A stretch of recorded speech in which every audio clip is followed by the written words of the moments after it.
Okay, with Boris in Argentina being serenaded to one Taylor Swift with his nieces, I am flying solo, but not very solo because I've got a founding father here along with me of Winning 11, Pandi.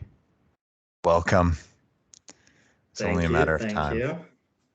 I must admit I feel very nervous. This is a momentous occasion. Avid listener of the podcast, love it in every way, and now I'm here. I just feel starstruck.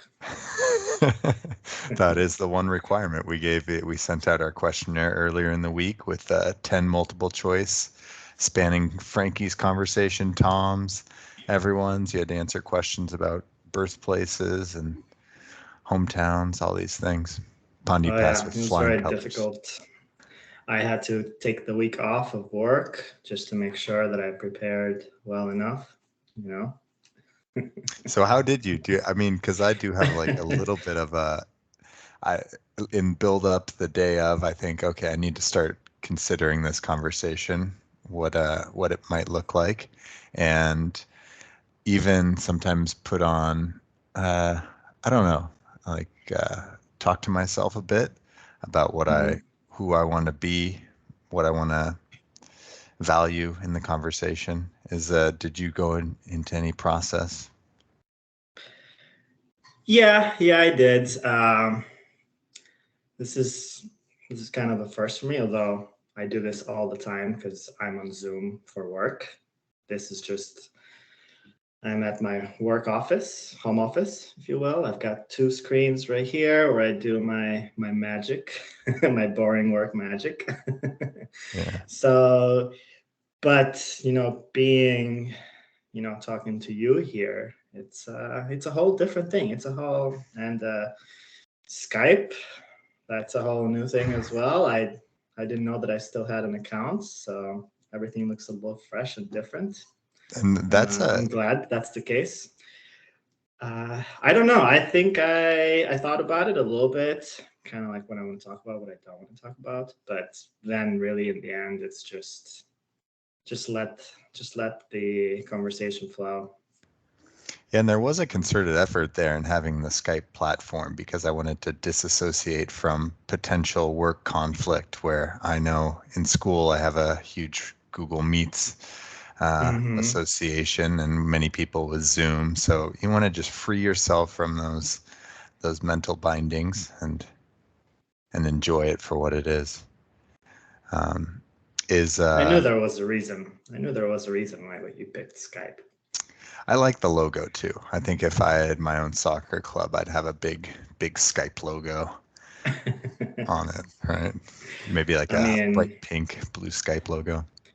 I know on some of our old jerseys we do have, our sponsors, but our new jerseys, there's a spot there right across the chest. Maybe Skype executives will come across the podcast and, get on the call with their marketing, chief and get this relationship going.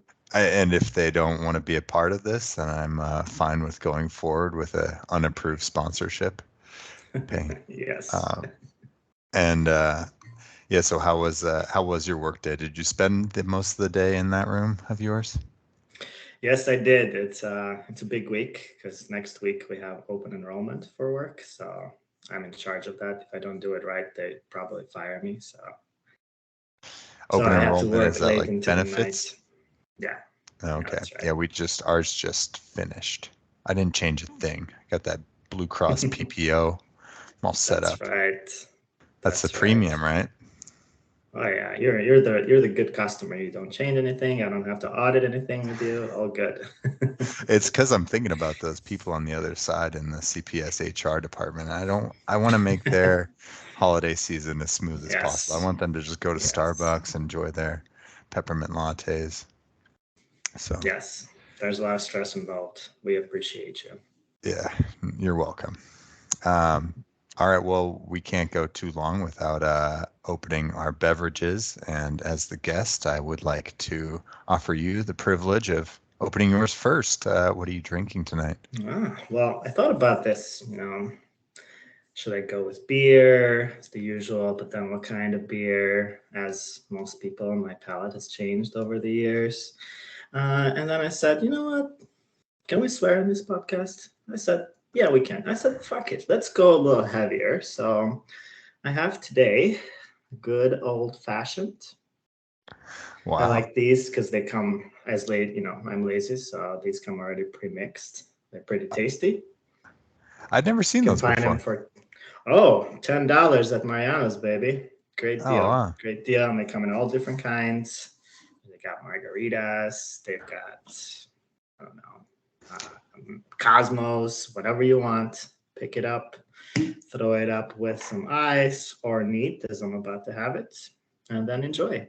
Wow. Let your inhibitions go, as I'm hoping to happen here. So that sounds like a great way to treat yourself, because I see all the cans with the mixed drinks, but a can is a little bit off-putting. No. That's This beautiful. has a lot less sugar and extras and a lot more alcohol content too, and it still tastes pretty sweet. So, yeah, I guess I didn't know that these reputable whiskey and spirit companies made those pre-mixed drinks, but Knob Creek, I mean, they've got a reputation, right? So yeah, that's right. It's got the kind of quality you can probably drink it, without mixing it at all. So I'm a bit jealous. I think I'd prefer your drink over mine. I do have to say I kind of loosened myself up. Have a little. I put some oil in the filter. I don't know where you put oil. Put it in the gasket. I did have a little bit of rum with Coca-Cola that is League of Legends edition.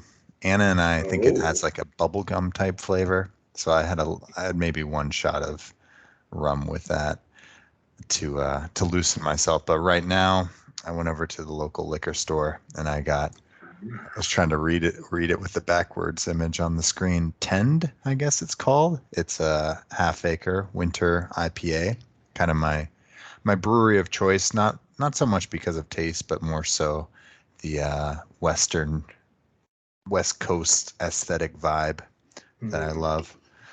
I fancy myself a mountain man, if you ask. Not really, though. Maybe one day of camping and then I feel good about myself. But we'll see. 6.8%. Very good.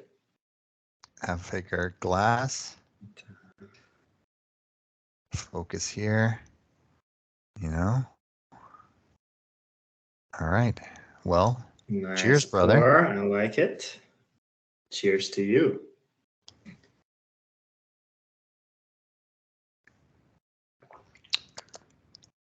All right. That's a nice color. I like it. Very nice pour. Yeah, this is really good. I wasn't looking forward to this conversation, but I am now, because I have this it's good tasting beer by my side. I had the day off actually because Veterans Day is being observed this year in CPS. So very nice. I wouldn't say it was a calm day with fatherhood, but it was a more relaxed day. So I'm in a bit of a different headspace now. So this is my work. I'm putting in the after hours here. I did a little homework, since with my extra time, I felt like I could, and I watched 2 5-minute YouTube videos of a quick history of Albania, because I didn't want to come in asking stupid questions. I wanted to ask informed stupid questions. So I have a little question here to start us off. 5 recognizable faces of Albanian, or is it Illyrian past? Illyrian. Wow, you went way back. I like it. Yeah, that's just where the YouTube video started. But so I'm going to ask you, who is your favorite Albanian historical figure? Is it Constantine? Between these choices. You don't get to actually choose your own. Is it Constantine, Skanderbeg, Mm-hmm. Ismail Kamali, King Zog, Mm. or Haksa. Is this one of those only 3 of these are actual Albanians type of I was type told of that question? Constantine is Illyrian blood, and he was, although he was born in the Roman Empire, he was of Illyrian blood. The people Hmm. from the place. Who's the other Well, one that's not necessarily Albanian? the last one. What did you say? Hamza? Hasha, Haksha. Ah, you mean Hoja, Enver Hoja. Hoja, That's the the guy, man. prominent communist dictator who took Albania 50 years backwards since after World War II all the way to the 90s. That guy. Yeah, Ah, he's right, not. right. So he's your favorite. Well, I wouldn't say he's my favorite. He was a He's former teacher. probably, he was. Yeah, right. Former teacher, former political party leader, former, some would say, former murderer of a number of non-insignificant people, Yeah, and so many other things. Yeah, him and King Zog probably are the least likable figures in that right. quintet. But yeah, you have to go with Skanderbeg, and he was the man. He was the guy who single-handedly, and I'm not exaggerating one bit here, he single-handedly kept the Ottoman Empire back from fully invading Europe. You probably would be speaking Turkish right now if it wasn't for him. I don't know. Maybe that's a good thing. I don't know. Maybe Yeah. Yeah, that's kind of what I had heard from these videos, is that he did what nobody else could do in Western Europe. So Yeah, kudos it's to Skanderbeg. he has a very interesting story. Back in the day, the Ottoman Empire, when they were invaded, they had some really good policies to keep you under their control. So they would push their religion, so they would push Islam towards you, but they wouldn't do it with force or anything like that. They would say, "Oh, you're welcome to keep your religion and do whatever you want, but should you be interested in switching, there's a lot of tax breaks that become available to you." And they would say this, with their weapons drawn and, other pressure. So that's how it came to be that Albania became probably 75% Muslim. You just switched. And And that, this is back in the 15th century, or yes, in the 1400s. okay. And the second thing that they would do, they would take your children and they would say, "Oh, you know what? We'll take them with us. They're going to have a great education, into our schools, our military schools, and everything else. And they'll hang out with us and grow up to be great, leader of men." And of course, the idea is we're going to take your children, we're going to have them there, and then should you decide to fight us, yeah. But this actually did ending up backfiring for them in the case of Skanderbeg, because, well, he was a little boy named George Castrioti.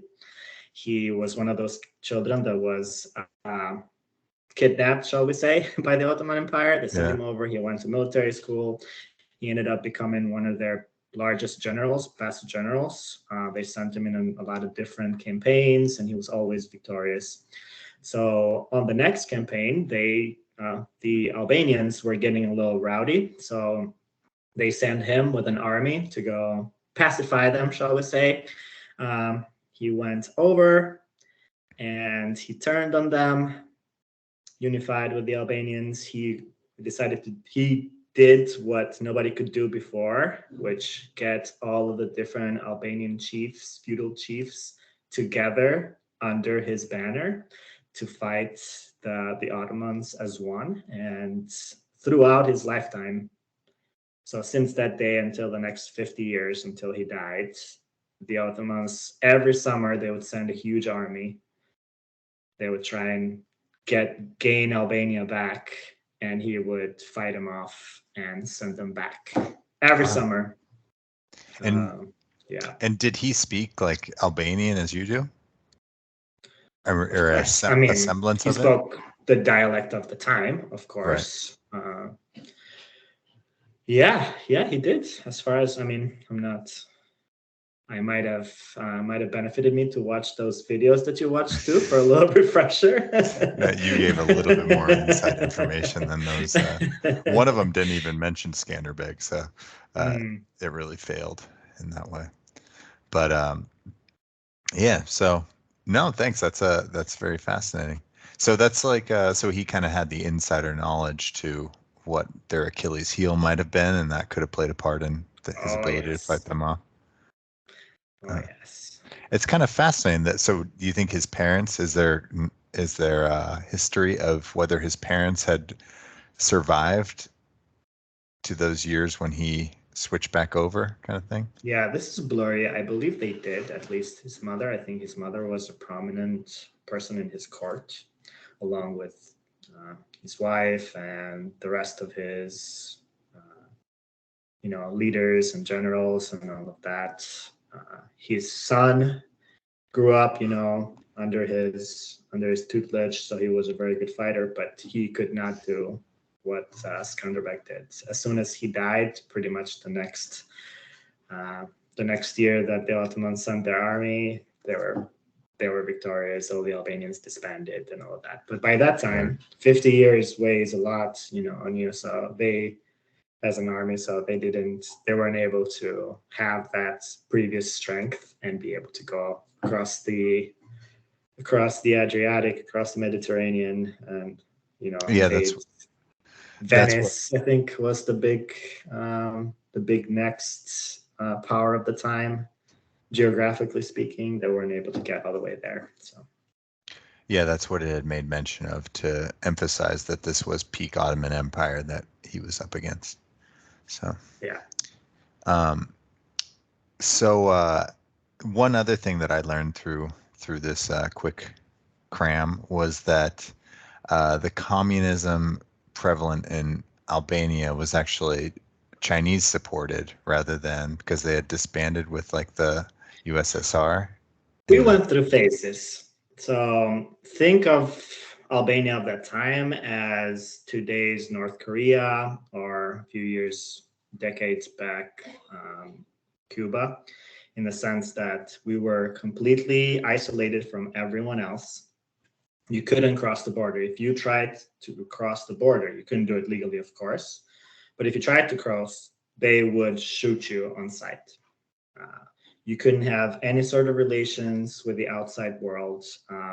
It was this constant state of we are the good guys, everyone else around us is the bad guys. We are the true communists, and we are living the values of Karl Marx and Lenin and Stalin and all those things. Even the Russians, we're better than the Russians on that, and that was the reason. Back, I don't know, 60s probably, the Russians saw the light at the end of the tunnel a little bit, and they decided this communist economy probably doesn't really work. Maybe open it up a little bit. And we said, "How dare you? How dare you, Russia? yeah. Destroy the meaning of communism and our principles." So we broke up with them, and therefore we were best friends with China for a while. But then China decided much later on to do the same thing, try open up their economy, and we said, China, no, you're not communist enough for us either. So then we had no relations, no communications, no nothing with anyone else. We were just this little country, like in the southeast of Europe, complete closed borders, complete everything. In fact, I remember when I was a kid, we would have to, you would watch TV, and there's one TV channel, and it's basically communist propaganda all the time, except for 10 a.m. on Sunday when it's children's show. So you have like an hour. But Albania just happens to be just across the water from Italy. So there's no natural barriers there. So all you have to do is build a homemade antenna, go on the roof of your 5-story building, put it up there, get some makeshift wires to connect to your TV, and then magic. You have Wow. access to thousands and thousands of TV channels. Some of those play cartoons 24/7 with barely any commercials or anything like that. And when you're like a 6-year-old, 7-year-old kid, that's just paradise, right? That's how I actually ended up learning how to speak Italian, because I was just watching these cartoons all the time. That's how I messed up my eyesight really bad, and now I have to wear like -6 contacts and all of that too. So it's got its ups and downs, but yeah, it was magic. I still remember some of the cartoons, and then I grew up with all the action movies and all of that. You get them like a few years later. But it's funny because in Italian, every movie, every actor, all the movies are being dubbed. There's no subtitle. It's actually like these guys doing that. It's a big business, or at least it used to be back then. Yeah. And they go a step farther, that if each actor has their own personal voice actor. So every movie that Arnold Schwarzenegger would do, or Sylvester Stallone would do, it would be the same guy in every movie. So Arnold's voice and Sylvester Stallone's voice was the same to me.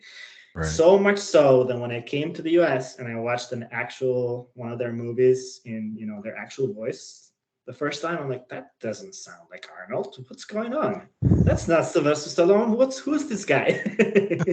Why does his voice sound so weird? Wow. So was this exceptional that you had this antenna, this homemade antenna, or did a lot of people have this? Oh, everybody did. Everybody did. That was just the thing that you would do. And was it not patrolled, or? It was, but it was much less by this time. This was like early to mid 80s, close to the 90s. Things were, Enver Hoxha had already died, and kind of like Skanderbeg, he was like the Iron Fist ruler. Nobody could mess with him. There's at least a couple of famous instances that he had his right-hand man, and he was the guy that was going to succeed him and all that. And then all of a sudden, the next day, he finds himself accidentally throwing himself from a 5-story building and landing on some cactus and dying. Completely, accidental, but he had that kind of pull. When he died, 84, 85, something like that, there would be people on the street weeping. Like, imagine a funeral, like those old school, foreign funerals when there's 5, 6, old ladies all decked out in black and just weeping. Yeah. Think of that, but countrywide, like everywhere you would go. And some of that was actually genuine. People actually loved him. But the other side of it was you had to, otherwise you would be in trouble. There was no freedom of thought, freedom of anything. There was no religion. There was nothing. And it's crazy. My parents had basically grew up and lived most of their primetime life through that, and you could not say a single word negatively because you would get in trouble. It was so much so that other people would rat you out to gain favor with the government. There was terms like secret police. You do not want to mess with secret police. People talk about the shadow state and things like that here. No, rookies, amateurs. Right. Yeah. I remember you telling me, I think this was a park talk during the pandemic about your mom lighting a candle, and that even being like being patrolled because you were atheist state, right? And there was no. Yes. You cannot have any competing ideologies with communism. It's either communism and nothing else. Otherwise, they cannot fully mind control you. So that was really, really important for them to do that. So. Wow. You also told a great story about a duck on a leash and on the bathtub. I can't remember the specifics of it, but it was a beautiful story about a duck being. I believe it was a turkey. A turkey, sorry.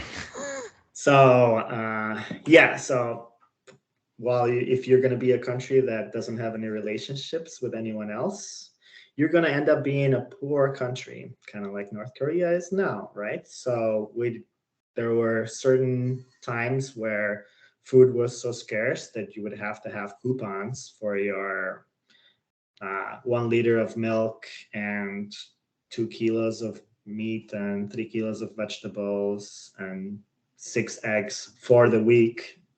And you would have to wait in line. Actually, my dad had to wake up around 4 a.m., go wait in line with everyone else for a couple hours until he got to get his bottle of milk for the day, for the whole family and all of that. So there wasn't anything, but we still celebrated New Year's. So for New Year's, the powers that be would lax a little bit. So the tradition was that you would get a live turkey a little bit, maybe a month before New Year's feast. A New Year's feast, going back to that religion thing, was actually Christmas. We didn't have Santa. We had New Year's grandpa, dressed up exactly the same and all of that. We had the New Year's tree that you decorate, and then you have the New Year's Eve feast where the family gets together. It's the biggest celebration of the year. So you would get this live turkey, then you would keep it with you for a month, and you would just feed it, fatten it up, and then eventually you would chop it up and eat it, and that was your turkey. So Thanksgiving all mixed in there. So, but you have to keep the turkey, and you don't have much real estate. We were a family of 6, and we had a 2-bedroom, 1-bath apartment. So you keep the turkey in the bathroom, and of course, shitting everywhere, feeding everywhere, on a leash. Not a duck, a turkey, but you got close. It was very blurry. I don't even remember telling this story at the time, but I'm glad you do. You did. Yeah, no, it painted a picture of a murder in a bathroom of a fowl. But wow, that's the second part of the story. I don't know. Are we? Are all the children asleep that we can tell that part? So were your grandparents living with you then? Was it the 6? My grandma and my other grandma, who wasn't actually my grandma, she was kind of like my great aunt. She was one that she never married in her life. Actually, her husband to be died in the war, and then she kind of ended up not being with anyone else. So she lived with us for the rest of her life. So my grandma, my other grandma, mom and dad, me and my brother. Okay. And on these hundreds of channels through Italian means, was there soccer being watched? Oh, all kinds of soccer. There was cartoon. The biggest cartoon, I think it's called Captain Tsubasa here, but it was called Oli and Benji in Italian that we watched. It was basically this kid, Oliver Aton, and Stay will tell you all about it. I'm sure that, yeah, he was definitely, because we talked about it, he was definitely watching it. I think Rafa was watching it, Carlos was watching it, all in there, all different ways. So they all have different names for it, but it's the same cartoon. So it's this kid in Japan. I mean, the cartoon is Japanese. So he is one of those kids that he's got a soccer ball with him at all times. So he's like juggling, going to school and all of that. And on the first day of school, he goes to join the soccer team of the school. And there's this other guy, Benji, who's the goalie. And first they're rivals, and they become best friends. And they play against a lot of guys. But the soccer is like outrageously crazy. You know, things like, oh, he gets the ball, he's dribbling everybody, he shoots the ball, he shoots it so hard, he shows like the ball's traveling in all different directions and all of that. And then it hits, the goalie tries to catch it, like breaks his hands, goes through, breaks the net, all of that stuff. It was amazing. During this time, I think my brother's school had burned down, so he couldn't go to school during the day. He had to go to school at the high school, so he had to go afterwards. So he would get off, I think at 4 o'clock or sometime, and the show would start like at that time. So I remember I had to run really fast, go pick him up, and then we would sprint home just so we could catch the next episode of Audio Benji and just enjoy it together. And the reception's clear enough. You're not watching through static or anything. Oh yeah. I mean, we switched from black and white TVs to actual color TV just in time for Italia 90, Italy 90 World Cup. Yeah. So we got to see those. So that was the switch. But the TV was awesome. It was this German brand, Blaupunkt. I don't know if you know it. Turns out it just means blue dot, I think. Blaupunkt. Yeah, and that's Blaupunkt. what it was. He had a big blue dot right there on the remote. It was like top of the line for the times. It was really nice. That was like, we could see color, things in color. It was amazing. The World Cup in color.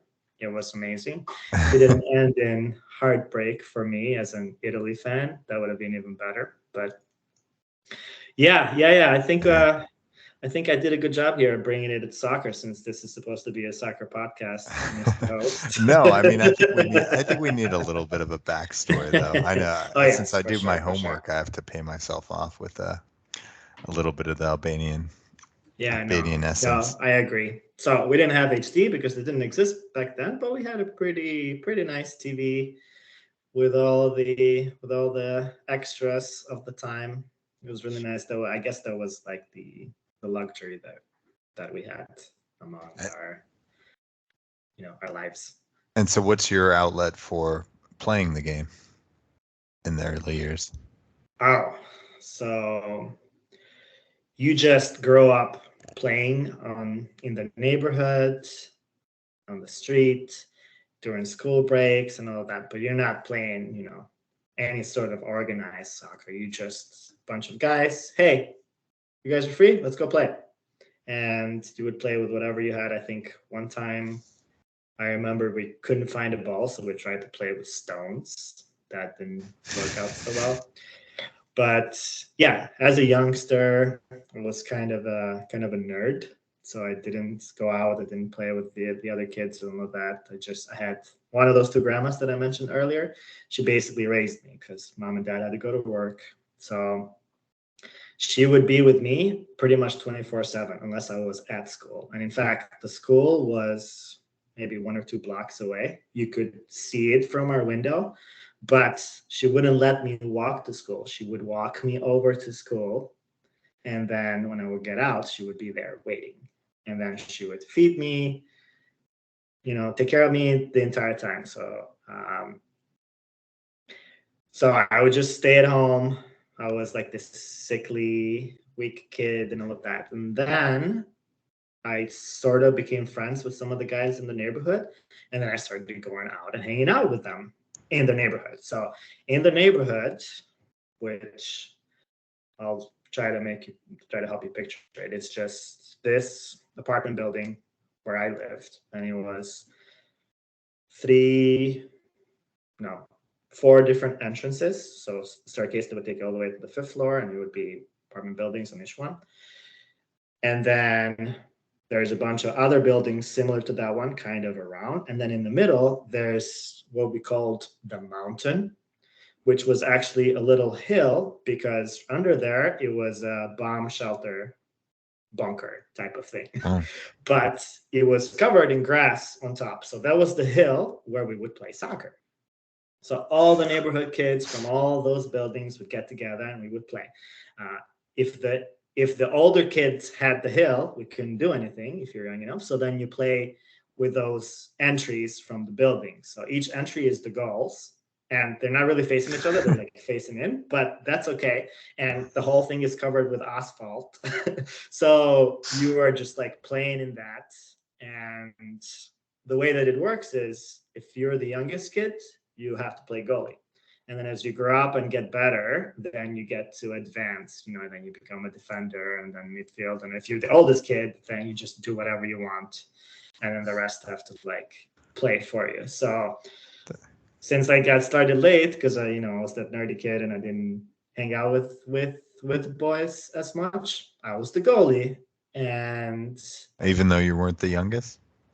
Still had I to jump was in there? really, well, it was kind of like in between. I was kind of the youngest, but also the least experienced. So I was the goalie naturally.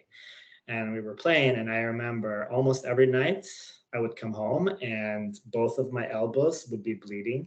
I think I have some scars on them still because I didn't care. Oh, concrete, whatever. I'm saving this. I would just jump and slide and do all of that, all of those things. Because you're And thinking then about if you Oli and were, Benji. I mean, yes, that's what would right. they do? Exactly. Would only be deterred by some concrete and blood?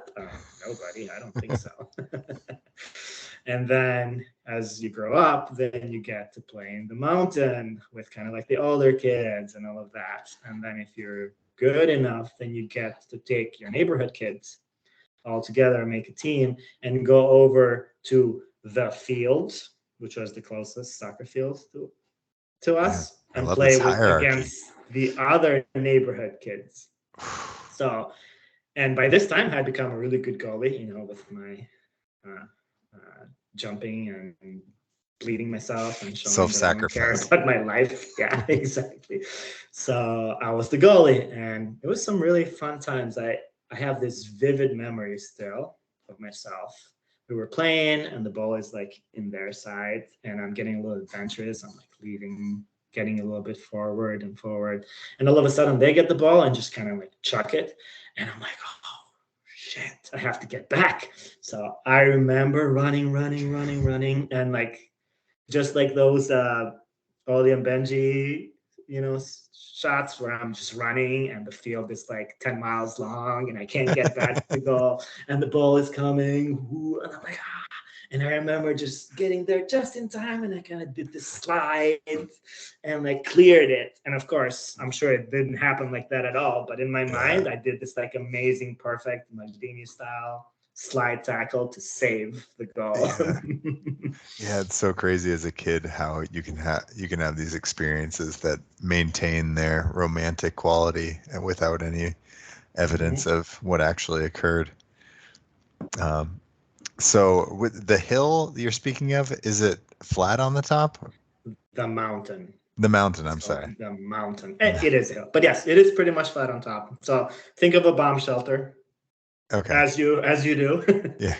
So it has to be basically flat on top because that's the roof of it, right? But Okay. it kind of stuck out a little bit, so you'd have to like kind of go uphill to get to it, and then it was flat. So it had a good area of flatness. So the young kids are the ball boys, so it doesn't matter that anytime you shoot the ball is just going to go away because you always got a kid trying to Oh win man, favors by grabbing the ball for you and then giving it back. what a system! I'm starting to really believe in communist system if this is working because I love this hierarchy Don't with do it, youth and Richards. This is how I it don't know. starts. You're painting this beautiful picture. Loving the neighborhood kids. I feel like it's all a cartoon in my head. This is beautiful. Uh, Yeah. and there's no payment. It's not $10 a game. You're saying it's who free. has who has money? I'm kidding. There's no money. Wait. So what? The mountain? Sorry, I won't Mm-hmm. name No, it no, all ask this time. away. Is it so it's grass on top Mm-hmm. and Grass. It's pretty much grass all over. and what's the size? Is it like a sevens field or what? It feels like it was like a seventh field, but when you're a kid, everything looks big to you. So I Yeah. don't know. Sure, I yeah. couldn't really say now, but I'm sure we played like, oh, we have 20 kids today. We're playing 10 on 10 in here. Who cares? And is there any way to revisit it? Is it still around? It is around, but it's changed so much. When you switch from communism to pure democracy, the first thing that you do, the first thing that we did was destroy everything. People had this like built up, pent up anger and hatred and all of that about Mm-hmm. communism. So that when things broke and switched, they just went and destroyed everything. Destroy. And then it's the wild, wild west because yes, we are a democracy, but we don't really have rules. We don't really have a legacy of oh, in democracy, you have to kind of, your liberty goes as far as the other guys, Hmm. freedom and all of that. We just didn't have any of those. So it's like, oh, I can do whatever the fuck I want now. So everybody kind of did that. So it was really jungle. So people will like build things. So that neighborhood of like one, two, three, four different apartment buildings now became another apartment building here, another store here, another thing here, another thing here, another thing here, and then the street became this little tiny thing. Everybody just started building everything with no permit, no reason, no nothing. Hmm. And that's kind of how it looks now. I drove by and I didn't recognize it. My brother's like, do you remember this area over here? I'm like, no, it doesn't look familiar. I'm like, that's where we grew up. Oh, okay, Wow. yeah, all right. All these other 10 buildings were not there. Oh, wow. So I don't know what's going on with that bomb shelter now. I'm sure that there's no grass on it. I'm sure that someone had the idea to build like a 10-story or 20-floor skyscraper on top of it. Because as it happens, bunkers and bomb shelters make for really good foundations for buildings. So people kind of started building everywhere. And so you would say like the infrastructure of the country is sort of like not so well planned because everything was No, just... not so well. I mean, we went through a bunch of phases after that. If you and your business was not in favor with the current government, you would find yourself the police coming over and asking for your building permit, which no one had. And if you didn't have it, then they would tear that down. But the guy next to you, who was in favor with the guy in power, his building just stayed intact. Then 4 years later, elections happen. Your guy now is in favor. You get to build, or maybe you get to take that other guy's building, and that sort of thing. Then we get a little bit more order. The city had this, I guess, Western educated mayor who decided, you know what, we're going to start cleaning things up a little bit and making things a little better. So he did some good things, which was try to get rid of all of these rubble and crap that was all over the place and build a little bit of infrastructure, a little bit of green areas and all of that. And now it's kind of a mix of both. The city looks nice in a lot of ways, but you go a little bit out the city and you still have those remnants of like half-built buildings that are just sitting there and nobody's touching and all of that. So it's an interesting view. You definitely should make your way out there one of these days and see it for yourself. Yeah, in my ignorance, I always just kind of grouped Albania with the other USSR Soviet front countries, and I didn't know it was so specific in its more recent It's very histories. much like that in a certain way, except for we just took everything to the extreme of that. And when you do so, you just fall further behind. Mm-hmm. Yeah, we happen to hold the primate in the #1 spot now for most corrupt European countries, so we're still doing really well. Aren't you you're a candidate for the EU membership though? Yes, we are. We've been for a while, but I think, well, I'm not a politician, so it's just my opinion, but I think it's a combination of we're still slightly too corrupt for them and we don't have anything for them to take advantage of. So it's like, we'll get to you when we get to you, Albania. Some nice vacation spots for the Brits. Yes, I guess the Brits aren't really that so much we of a do concern. have. That we do have. We have a beautiful Riviera. If you ever been or heard of Croatia, they got the beautiful Riviera and they did it right. We have that, but we didn't do it right. So you kind of still have to deal with, we're gonna have electricity today. Does this hotel room have proper bathroom and water and all of that? And some of them do, and some of them don't. And it's just about where your price point is, depending on what you can afford. It's a little bit of a mess, but it's home still, so it's still beautiful. Yeah.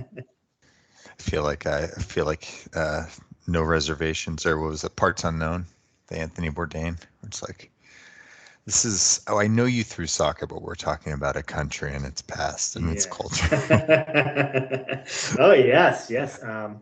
Our friend Kenny, you might know him, the podcast might know him. He introduced me to this YouTube guy who basically just goes to these Eastern European countries and just travels and makes friends and all that. And he went to Albania. It was really, really interesting to see that. I'm gonna have to, if you're interested, I'm gonna have to ask him to share, because Yeah. I just know it was this bald guy just running around all over the place and having a great time. Yeah, in But these it's a days really good way of kind of seeing the country without the the marketing and the commercials and all of that. You just kind of meet regular people and that's it. Yeah, I consider myself like an armchair traveler at this time, because without the ability and the time to make it all the place that I'd like to see, what better way than just do it through entertainment? But yeah, Parts Unknown. Have you ever watched that with No, Bourdain? I have not. I know about it, but I have not. Yeah, Bourdain's probably like one of the few celebrities who gave me some real food for thought when he took his own life. It was like, man, this hurts. I was along for that ride for sure. But anyway, you come study in the Transition. U.S. as a senior Oh, in college, or not, a senior in yes. high school, right?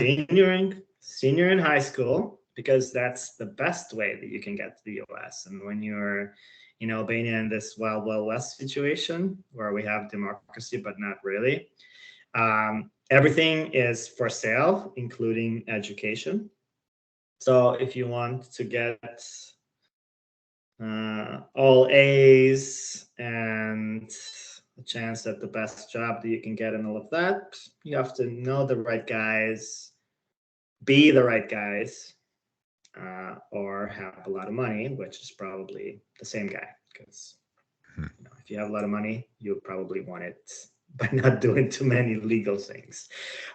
So my parents actually pushed me. Why don't you go to the U.S. and you go and get an education, and that's gonna it's gonna open all the doors for you. That's pretty much the plan, right? And I really did not want to go. I'm like, no, think of your typical teenager. I'm like, no, I want to be here. I want to be with my friends. I want to enjoy my life, and that's it. So, case closed, right? It was done. And then I started seeing my friends going, oh, my friends, he made it to the US. My other friend made it to France and all of that. And started feeling a little lonely. So I remember one day I'm sitting at the dinner table, having dinner with my family, with my mom and dad. And I'm like, you know what? I think I changed my mind. I think I want to go to the US. And they're like, what? Are you kidding me?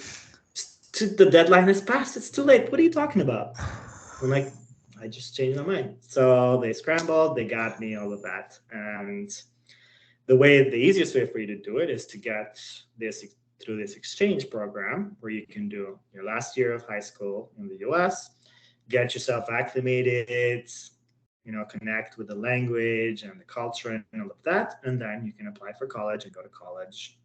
There's college visas available and all that good stuff. But you have to get your visa, right? And if you're a US official, you're not giving weird Albanians visas. You have plenty of other people that want to come to the US and limited spots. We're going to do that. So, and also there's no US consulate in Albania. So you have to travel somewhere else to another country to get it. So I remember me and my really good friends from high school, Boykan, the two of us and about 30 other kids from this exchange program, we get on the bus, we drive to Macedonia, we go to the US consulate there, and we try for our visas for this exchange program. My friend Boykan had actually been to US school in Greece prior. So he was much more fluent in English and all of that. So we're trying to prepare for the interview, right? So he's like, listen, Pandi, they're going to ask you about your dad. what does your dad do? So you have to be prepared for this. So I was like, okay, let's do it. So the best, like I prepared and I learned my answer and I was ready. I'm like, my father is Chief Justice of Supreme Court of Albania. We were like rehearsing, right? So I'm ready to go and all of that. And my English was, I think, much worse. I knew book English. I could write much better and all that, but I couldn't speak. That's sure. a whole different, I'm Totally. sure you know, that's like a whole different set of skills that you have to have for that. Mm-hmm. Anyway, I didn't, you know, I was the kind of teenager that I didn't really think past the next 2 minutes. So I didn't really think about anything about this. I'm just living in the moment. I'm going. So we all go, we get to the US embassy. We're all like sitting there in the lobby and they call me in first. So I go in and there's this glass window. There's the other guy on the other side. And there's like the little thing where you can like put your documents in and all of that. And I have my folder. I'm ready to go. And, you know, bright-eyed kid. And the guy's like, okay, give me this document. Okay, no, give me this document number. He's like, what is this number here? And I'm like, this number for this. And then, lo and behold, he asks me the question. He says, what does your dad do? And I'm like, all right, I'm ready for this. So I say the thing. And then he's like, okay, come at 6, which means you got it. Come and get your passport at 6 o'clock with your visa in it. I'm like, oh, it's easy, cool.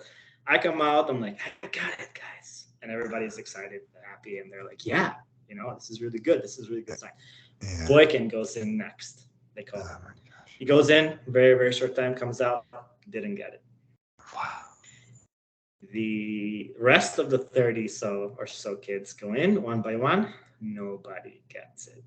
Oh my God. So they made it really clear to me and to the rest of them. They were like, in other words, we have to give you this visa because of who your dad is. And these other guys can go fuck off. Wow. So that bus ride back was a little uncomfortable. Oh my gosh. Wait, so were there people who had gone in before you, or were you first in? I was first. They called me in first. So they knew. Basically, they knew, and they, in their way, they told us exactly what they're doing. Let's take care of this guy who we have to.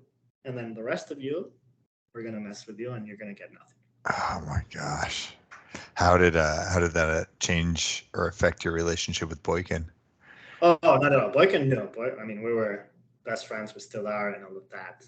Yeah. Boykin didn't hold any of us. And actually, Boykin, his journey, he tried the same thing 2, 3, 4 more times. And every time he would go, he would get rejected. And then he was done. He's like, I'm not doing this anymore. But I think his mom or his friends convinced him, you know what, try it one more time. Go to Turkey this time and try it. He goes, he tries, they give it to him that one time. He goes to the consulate in Turkey? He finally makes it, yeah. So, like I said, you can't go, there is no consulate in Albania, so you have to go different. So he tried it in Macedonia with me. You're not going to go back there, right? So then maybe you go to Greece. Maybe you go to whatever. You go to Turkey. These are the close ones that you can get to. To this day, no consulate in Albania? Oh, no, they do now. They do now. Okay. I believe the U.S. has an army base in Albania and everything else. We're like their stronghold in the Mediterranean, which is like the best thing that we have going for us. Wow. So, okay. Yeah, we've always been, politically speaking, Albania is probably the most pro-U.S. country in Europe, even more so than, Western European, the big guys, and everybody else. But it's one of those things that we don't have anything to offer, so we just kind of like, we need to back these guys and hope they throw us a bone every once in a while.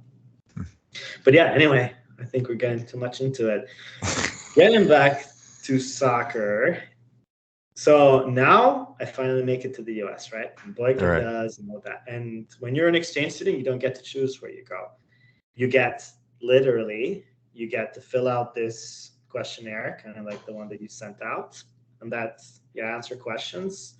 And I think a bunch of questions. I think the only thing that I remember is the last question, which is, why do you want to go to America? And I thought I was really clever because I wrote, I want to go to America because everybody thinks America is like New York and San Francisco with this high school, but I want to know the real America. That's what I want to learn about. Yeah, so that's what I did. That's what I wrote. And your application goes into this one pager, into this huge book of all different applicants. So if you're someone, a family who wants to take on an exchange student, you get that book and then you're like, no, no, no. All right, this looks good. We'll take this one. Wow. Yeah, so you don't get to choose where you want to go, obviously, because then everybody would go to New York and California and Florida, or whatever. So I ended up in Eagan, Minnesota, and I was the lucky one because that was like 20 minutes away from the Twin Cities, Minneapolis, St. Paul. My friend Boykin ended up in Little Rock, Arkansas, but not really Little Rock, Arkansas, like 20 minutes off in a dirt road from Little Rock, Arkansas. He lived with this family who purposely bought all the area around their house so they wouldn't have any neighbors and live in peace and by themselves. So Boykin would say, I would go have my coffee or hang out in the backyard, and my friends were the deer and all the other animals that would come up, walk by and all of that. My other friend Vida ended up in Idaho. My other friend Adora, I can't remember where she ended up, but you just get scattered all over the U.S. So I'm in Eagan, Minnesota. I have a really cool host family and all of that. So I'm like, all right, what am I going to do? Let's get into soccer, right? So I go and try out for the soccer team. I make the JV team. And at this time, like when you play in the neighborhood, you don't get a chance to really develop. You're just running around, right? Yeah. You're not running, the mountain. Thinking about it now in my head, it keeps shrinking in my memory. So you're not like really running far or anything like that. So I was skin and bones. I had no muscle and I had no fat in my body, and that's the kid I was. So I go and we have a first practice, and I remember the coach puts us in like a scrimmage, 11 on 11. He puts me, I think, right mid. So I look at the ball, I look at the guy at center mid, I'm like, I see the space, and I start running for the space. I'm like, I'm open. And the guy sees me, and he sends the ball. And I remember going like, oh, I'm going to get this ball. I'm wide open. I'm running really fast. And I'm like, oh, I'm getting tired. Oh, no.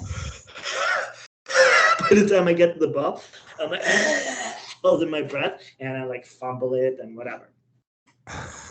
So we have our practice and all of that, and I think after the first day of practice, I get home and everything hurts, even muscles that I didn't know I had, everything.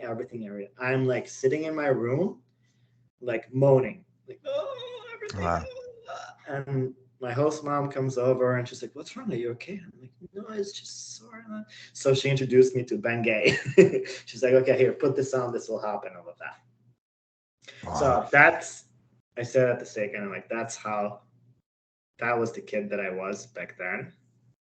And so I made it to the JV team, and it was amazing.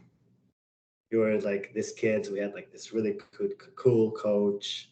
We would go and play all the different teams. I would get some playing time here and there, blah, blah. But then you have your bus rides with your buddies and all of that. And that was a really good way for me to make friends too, the best way. Yeah. This weird exchange student Albanian kid, he's all right. He's cool after all. He plays soccer. He's got weird sense of humor sometimes. Looks weird, whatever. It's cool. I remember our exchange students at my high school, and there were two on my varsity team. There was Marion from Germany, and there was Yona. Or no. Oh, we might have had two German kids, and then there was one Brazilian kid. And that was the thing that stuck out most, was these kids' senses of humor are very, very different from ours. But it was well accepted. They were just kind of seen as very quirky, and they had their own place in the social circle. So Yeah, and that was so it was me, the Albanian guy. It was Klebe, the Brazilian guy. It was David, the Russian guy. Maria, the German girl. Micah, the German girl, and a bunch of others. But me, Klebe, and David, we were like into soccer and all of that. So we would hang out, we would play, and we were all kind of like in the JV team because we didn't know how to play organized soccer. We just know how to play street soccer, right?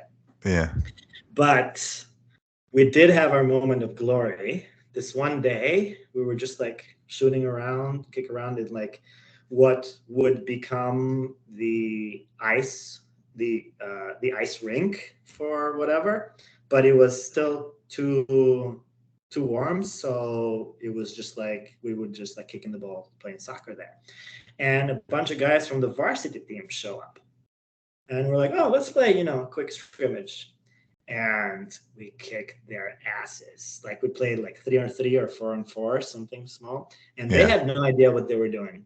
These kids, they could run fast and be really strong and all of that, but we were like, right, oh, 1-2, baby, let's do it, boom, boom, boom, and yeah, yeah. we actually like beat them. Oh, that's This cool. weird, quirky, like you said, foreign kids. Yeah, I that had was a, our I had moment a of s- glory.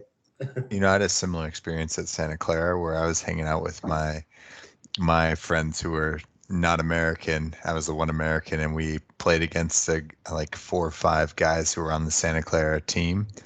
Santa Clara is one of the best college teams, but the opposite result. We actually just got our asses whooped. I remember them being superior in every way. It is entirely possible that this is like an implanted memory in my head to repress probably the terrible beating that they gave us. But but I like to hang on that yes, we did beat their asses. I believe you did. Those Minnesotans, they don't have a lick of quality in their touch. Yeah, Um, yeah, but it's really interesting actually to watch all the different episodes because I can relate to a lot of the things that the guys are talking about. Like the very first episode when Boris is talking about, yes, I played and all of that, but my dad didn't want me to play, right? And that's yeah, exactly how my dad felt about it. He was like, you're not going to do soccer. You're going to go and become a businessman or a doctor or, an astronaut or whatever. You're going to get a U.S. education, all that. yeah, It was just soccer bullshit. So I remember it had been like a week or two that I had been in the US, and my dad calls and he's talking to my host mom, and she's like, oh, Pandi's doing really great. He like selected all this like really difficult classes, math and physics and all that, which weren't really difficult at all. But anyway, and she's like, he even joined the soccer team. And my dad says, what?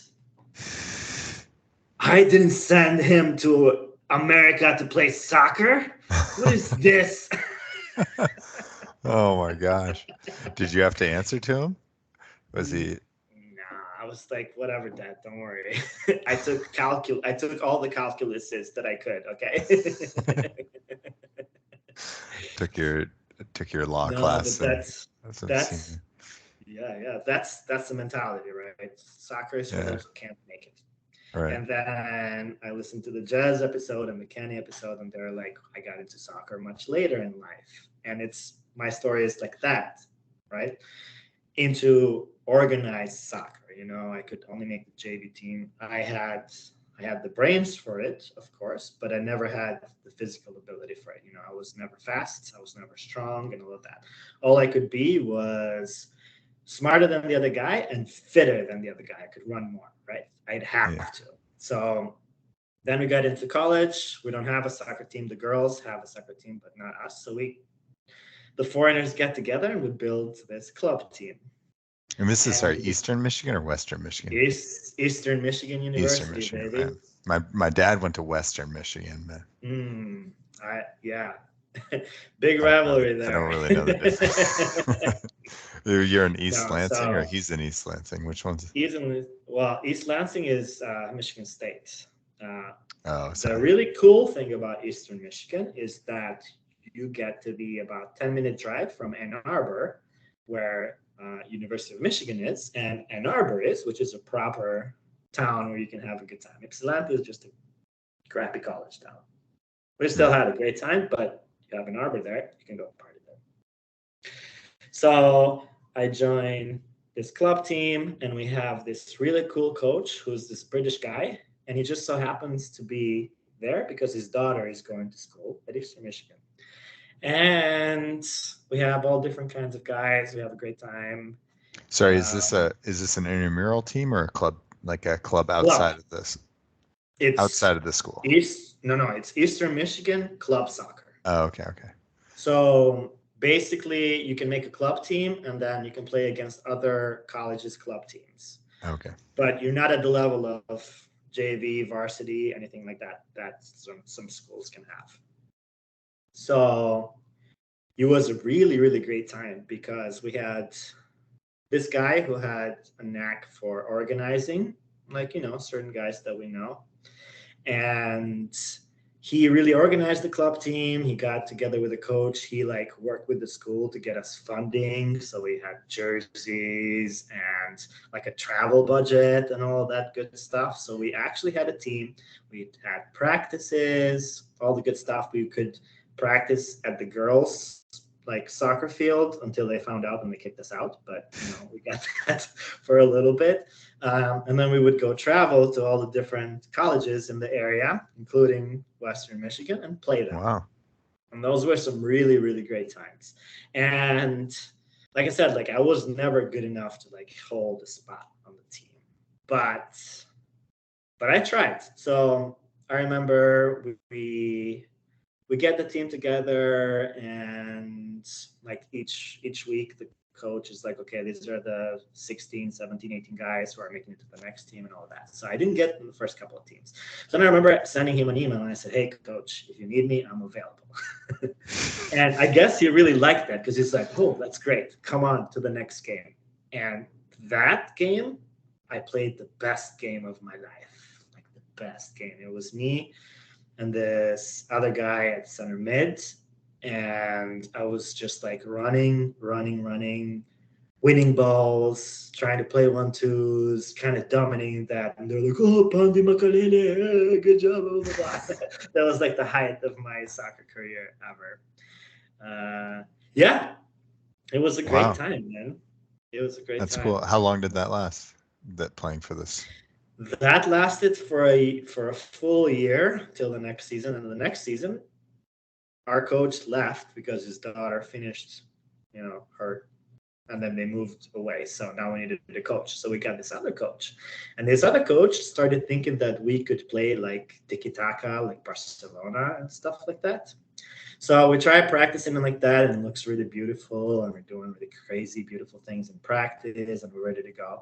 And then we start playing games against other teams, and they just smash us.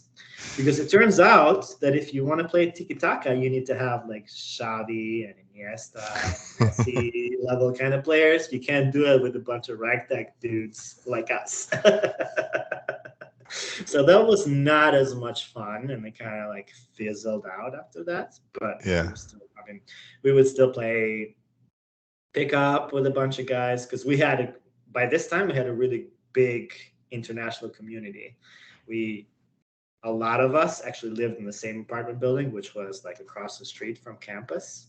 And that was the party spot. And by this time, we had gotten into PlayStation. We had gotten into Pro Evolution and all of that. So me and my friend Bessie would have an apartment in this building in the basement where we lived. And we had the PlayStation. So I would go to class, come back. I would go to work, come back. And any moment, at any time of the day or night, there would be at least 2 guys ready to play.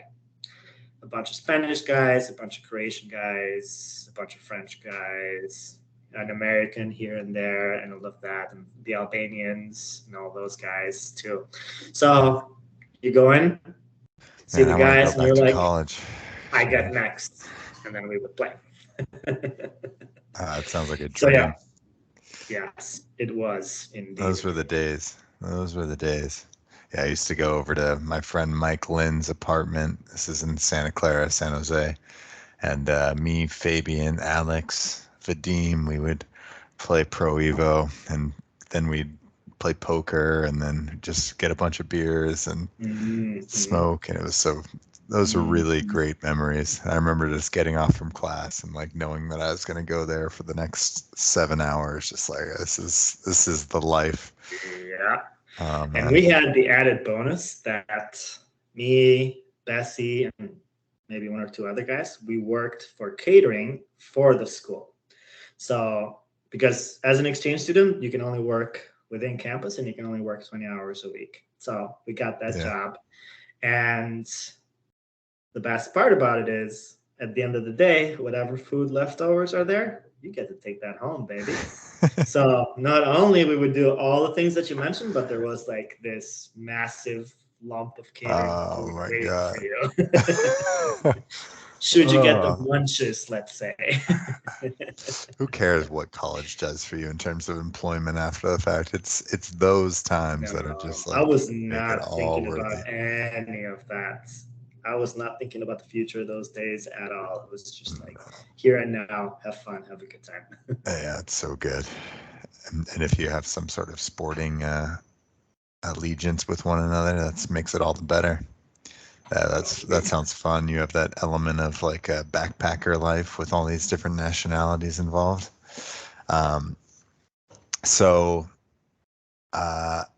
Yeah, no, thank you for making my life really easy and just being able to listen to your wonderful stories. I was thinking, I think a lot about what makes for fulfilling content or satisfying content. And sometimes I think I don't know many facts about much of anything in the world. I am no expert on any one topic, but what I do have is stories, and what other people have are stories, and stories are the most meaningful content I think that any of us can contribute without doing proper research, So those were some wonderful stories. And my story is pale in comparison to my dad's. Like he had the best stories, and he would tell them, and sometimes he would tell the same story a bunch of times, and it was still really, really interesting, really, really fun. Well, that's what I mean. I feel like I've heard bits and pieces of some of these stories from you on the street while having a cigarette outside of Sidekicks or something. Yeah. But to hear it in its entirety and to know that other people get to listen to it, it's really nice. Would your dad like switch up the stories at all? Would he add like different elements depending on the audience, sort of thing, or? No, it was always the same. He would tell it pretty similar every time. But it's funny because it depends on the audience, right? If you're hearing it for the first time, and I'm sitting here listening to it for the umpteenth whatever time, I'm just sitting here, whatever. But then you can see the other person listening to it hearing for the first time, and they're like, "Oh, really into it? Like what? Really? I'm like, all right. I guess this is fun. Yeah, it's a little bit like living vicariously through somebody else's eyes. Like I always love hosting in Chicago or hosting whenever you're native to a place, because then you get to see something fresh and new. I introduced some of the trivia aspect last time with Boris, and I did prepare a little bit with you. So first off, are you ready to guess a fella? I am ready. I really enjoyed following along with that. I was terrible at guessing the fella. I guessed it at the same time as Boris did. And then when you went to the player career game, I was like, you said, "Oh, this guy played at Malmo." I'm like, "Stop right there, Ibrahimovic." And then you're like, "Oh, this guy played at Parma." I'm like, "Buffon. I'm really great at this." And then you went for Riquelme, and I did not get it. So that put me back down. Oh, you didn't know it? Okay. Interesting. Okay. No. So what I was thinking was, your player club history is going to be much more difficult than Boris's, because I know that you are more of a student of the game. I was even thinking of, if I give the dates that they were a member of that club, it's going to be too easy. So my new thought is that I say the clubs, and then you get to choose one club that they played for, and then I'll give you the dates for that one club. I'll give you the years that they played for that one club. All right, I'm gonna probably bomb this, but let's do it. Let's try it. Wait, but first we have to guess the fella, and Yes. I think there was a missed opportunity with last edition of just sort of using, uh, using the movies and the music artists to just generate a little conversation about how we feel about those artists, so that maybe the person listening can then sort of get our quick take on how we feel about them. So let's begin with Guess the Fella. So the first round is you get the favorite movie of this fella, Mhm. and that for this guy is Indiana Jones and the Last Crusade. That tells me nothing. Have you seen the movie? Of course, Indiana Jones. Those are classics. So, do you I remember mean, I will not. I will the not tell. voice of Harrison Ford? Yes. Is this a hint? Is this what's No, going on? not at all.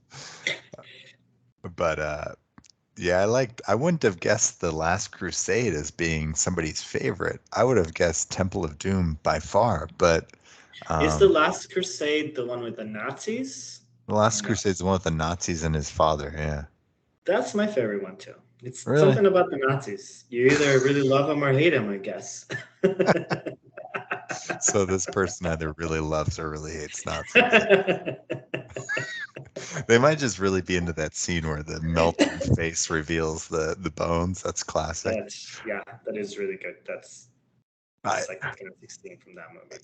Yeah, I don't know if I've seen The Last Crusade in its entirety, to be honest. I know I've seen the first two, but maybe not this one.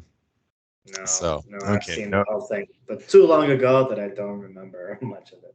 well, you get a guess. I mean, if you get the guess, you get 4 points on this game. So, So the Last Crusade, and it's limited to the what did we English say? titles. 15 fellas out of the 30 some that are in the Footy Fella group. Yeah.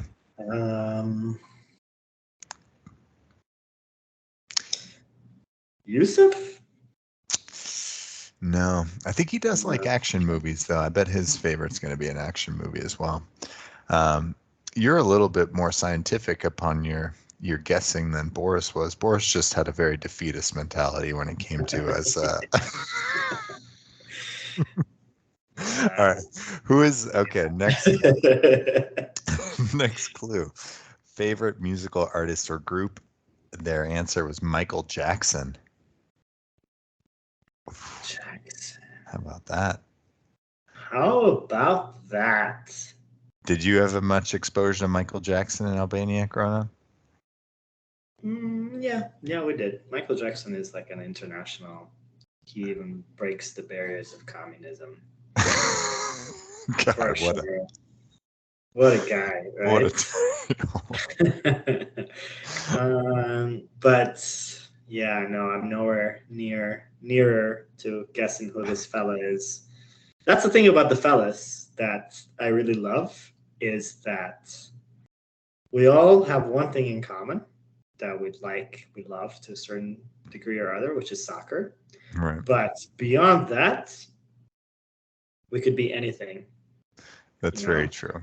we've got the teacher, we've got the business bitch over here, we've got the coach, we've got the doctor, we've got the salesman, we got all guys, and I'm really to kind of delve to the side of go to this side of this talk a little bit, but I love it, man, because I don't think that we would have gotten a chance to meet most of us, let alone hang out, let alone become really great friends and all of that, unless soccer was there, unless we happen to be on a certain meetup at a certain time.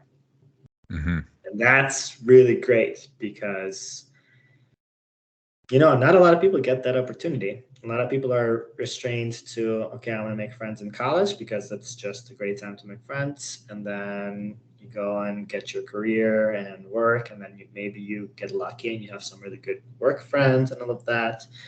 But most of us are not so lucky to have such a hobby that brings together so many different people from so many different walks of life. You know? Yeah, and I think you're right. If you're like I don't know, a fan of a certain comic or something, you might be friends through Comic Cons or concerts or whatever it might be, but that might kind of make up too much of your identity or something like that. Not to say like people who know each other through a certain topic aren't going to be good friends and that it's not fulfilling and nuanced, but I do love that aspect of us that we have very different interests and very different lifestyles outside of the game. Yeah, that's right. But it's making this game much harder though, because what else do we have in common? Michael Jackson. I mean, yes, everybody likes Michael Jackson, but your number one artist, who could it be from the fellas? Michael Jackson. So, and you can't really narrow it down because you can't say, oh, this is an American guy that likes Michael Jackson, right? Everyone in the world Yeah. could have MJ, the other MJ as their favorite artist. I like to imagine this person dancing to Michael Jackson or singing it in the shower or something like that. That'd be great. But well, you get a guess. Okay, I'm going to take a wild guess and say Fabio. No, not right. But who knows? Maybe Fabio also has Michael Jackson as his favorite artist, but probably not Indiana Jones. All right, your favorite sport to play outside of soccer, football or futsal, table tennis.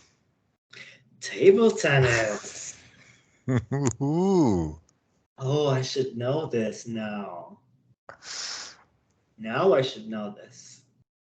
Yeah, interesting. There could actually be a useful reference there. Table tennis. Ping pong. When have you played ping pong with the fellas? Probably not this guy, but I'm gonna name check Carlos here because I feel like he needs to be name checked.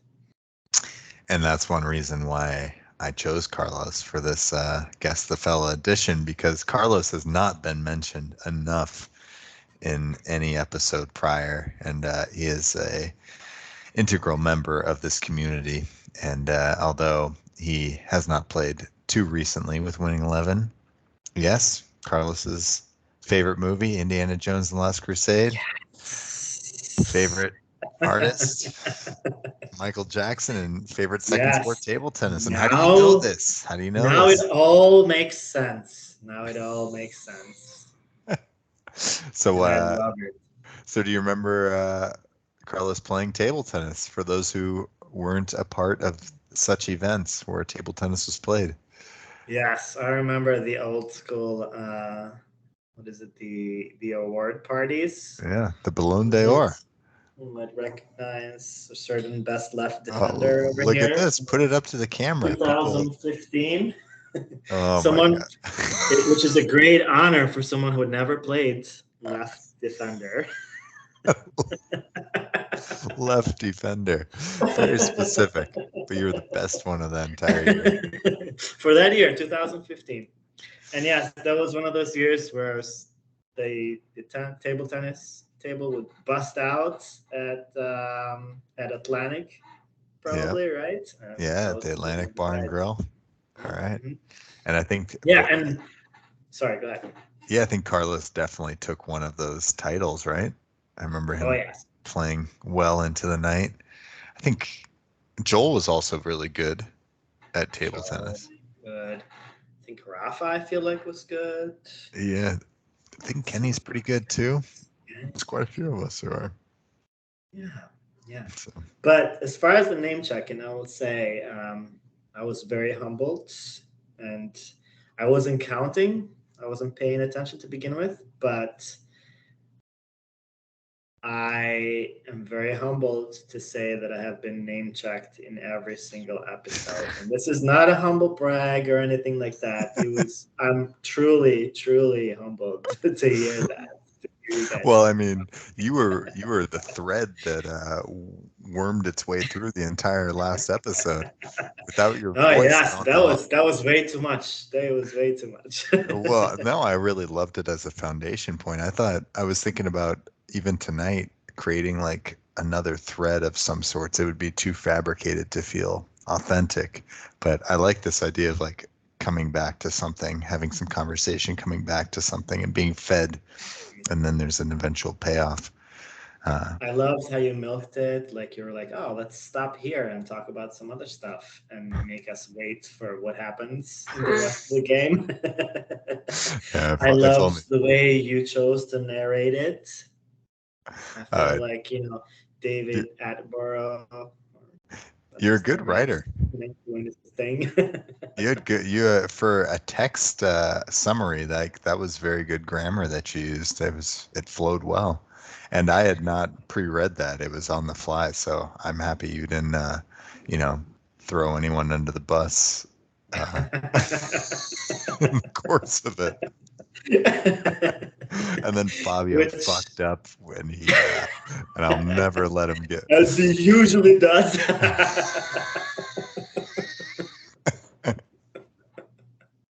That's the No, line, as he no. usually Well, does. as you know, one of the biggest skills that you need to have as a business pitch is you need to be able to write proper emails, and you need to be Hmm. able to properly fuck you somebody with very non-fuck you language. So it's one of those favorite things that I like to do.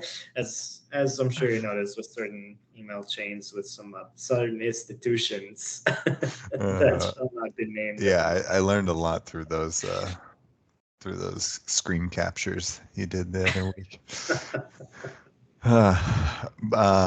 All right, well, I should just But yeah, disclose because we didn't get to the fourth round with Carlos. Favorite soccer player of all time. Can you guess what Carlos put for this? a certain other Carlos, certain other Yeah, look Carlos at that. Rama. Yeah, you're right, Carlos Valderrama. Very nice. I feel like you should get an extra point for that. You know what? I'll take it. I'll I'm take gonna it. I'm gonna give you an extra point. You got 3 points in that round. And I'll Uh, say if ever watches this podcast, I'll tell him my favorite Colombian player, which is Faustino Asprilla. Now that's a guy right there. Like he was Balotelli before Balotelli probably was born, and he actually didn't let anything stop him from becoming, getting to his full potential. He was just an amazing player, like an amazing forward. He could do anything, and he was classy. Like, when you can be like 90s classy, you can't be 90s classy anymore. He was yeah, 90s classy. yeah. Well, I wish I can contribute on this conversation, but this is why you will eventually need to host a podcast with somebody else who is Oh as no, much of a no, hardcore no, 90s soccer fan no. as you are. Um, uh, Manager of all time? I can't. Yeah, favorite manager. Can you guess what his is? Favorite manager? Yeah. Are there any good Colombian managers? I'm sure there's plenty good, but like top of the line. His favorite manager. Let's try to think about this. Um, Someone I've never heard of, if that Never heard of. Okay, means then anything. maybe I haven't. Yeah, maybe I should have though. I Mm. came to the game late. Well, It's a fan.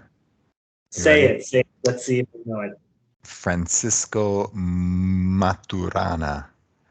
Francisco Maturana. I do not know him, There we but go. I'm sure that he had a long and successful career. All right, and favorite match of all time. This is an interesting one. This is a deep cut. I don't think you'll guess this. It's a match versus Argentina. Um, Colombia, Argentina. yeah, Colombia, Argentina. A qualifier. Qualifier then. I definitely Yeah, don't. exactly. So apparently 1994 World Cup qualifier, Colombia, Argentina 5-0 in Buenos Aires. Whew. Wow. Oh boy. Wow. Oh, good thing Boris isn't here to hear this one. 95. So that's right after the 94 World Cup. Probably No, part 94. 94, sorry. 94. Okay, 94 so it World was Cup second place. qualifier. So it could have been in 93 even. I don't probably in 94 though. Hmm. Wow. What a day that must have been. Um, all right. So 3 points with that extra credit point guessing Carlos Valderrama. And now we move on to the club history game, where I will tell you the club history of 3 different players. And we are going to start off right here. Okay, so I'm going to give you the clubs. You get to, if you can't get it from just the clubs without the year context, then I'll allow you to guess or Okay. choose a club.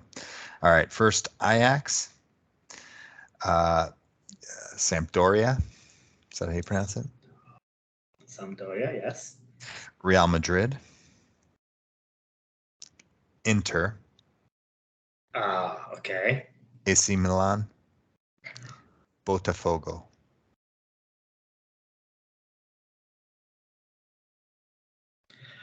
Wow. Ah, this is what I Ajax, love. I want you to think. I want you to think hard. Sampdoria, Sampdoria, yeah. and Real after that, Madrid, Real Madrid, okay. And then Int, Milan, Inter, Inter first. then Milan, then AC, and then Botafogo to end his career. So it's a Brazilian guy. Mm, no. Ajax, first team. Why would you go to? Oh my god, You this want a is a year of tough any one. club? You want a year of any I club? mean, you're calling me out because you named Milan there, and I should have just like the moment you said Milan, and I should have been like, wow, that's the guy. Again, man, I had But my day off. I and didn't. then even worse, like he went to Inter and then Milan. There's only a few guys who make that move, All right. and I Who are could they? name most of them. But okay. All right. Let's go back to the beginning. Yeah, Ajax. Ajax. Ajax is the first team. That's true. Yes. First of the senior career. That's how I qualify. Kluivert? No, it's not Kluivert. Whoa. We're in like Who Wants to Be a Millionaire rules Oh, here. that's You can't right. just That's throw right. That's names right. out. No, You it's gotta. not final answer. It's not final answer. All right. So Ajax, Sampdoria. So, do I get a hint? yeah, you could choose one of the clubs and then you get the years he was at the club. Get the years. Okay. Uh, And again, this is much. Milan. Tell me Milan years. The Milan years were 2002 to 2012. Wow. Oh, now if you don't get He it, was at Milan for 10 years. yeah, we're gonna have to And before take that, he all was your, Inter. yep. 2002 to 2012. Oh, we're gonna have to come and confiscate all of your Milan Yes, that's jerseys. it. That's it. It's over. I'm going to let's end this podcast right now. I'm No, it's gonna because you're on the spot. have to If put on an Inter jersey for the rest of my life. no, if we were just hanging So, out on the sidewalk smoking cigs, you would have gotten this by mhm. now. It's the spotlight that's So tough. 2002 to 2012, and then he went to Inter, or before he was at Inter. Before he was at Inter.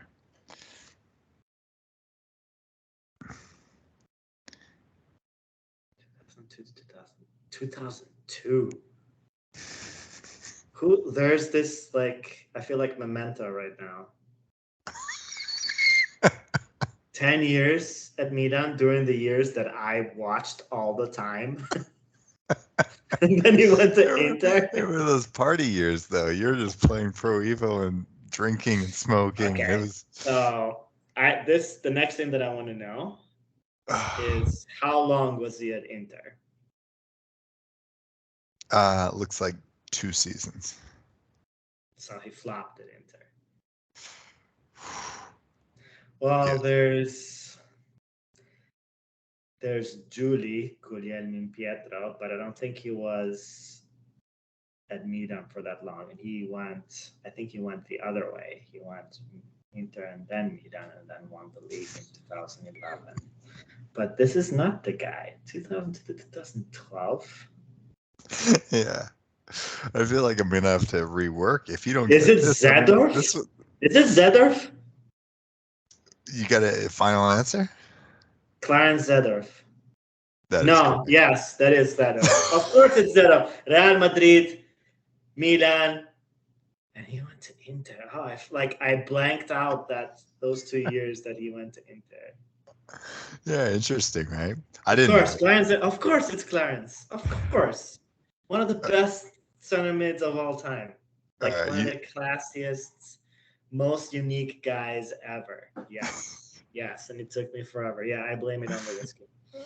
No, you worked through it though. You got it. You worked through it. You get a point awarded. I believe he has the most Champions Leagues with multiple teams.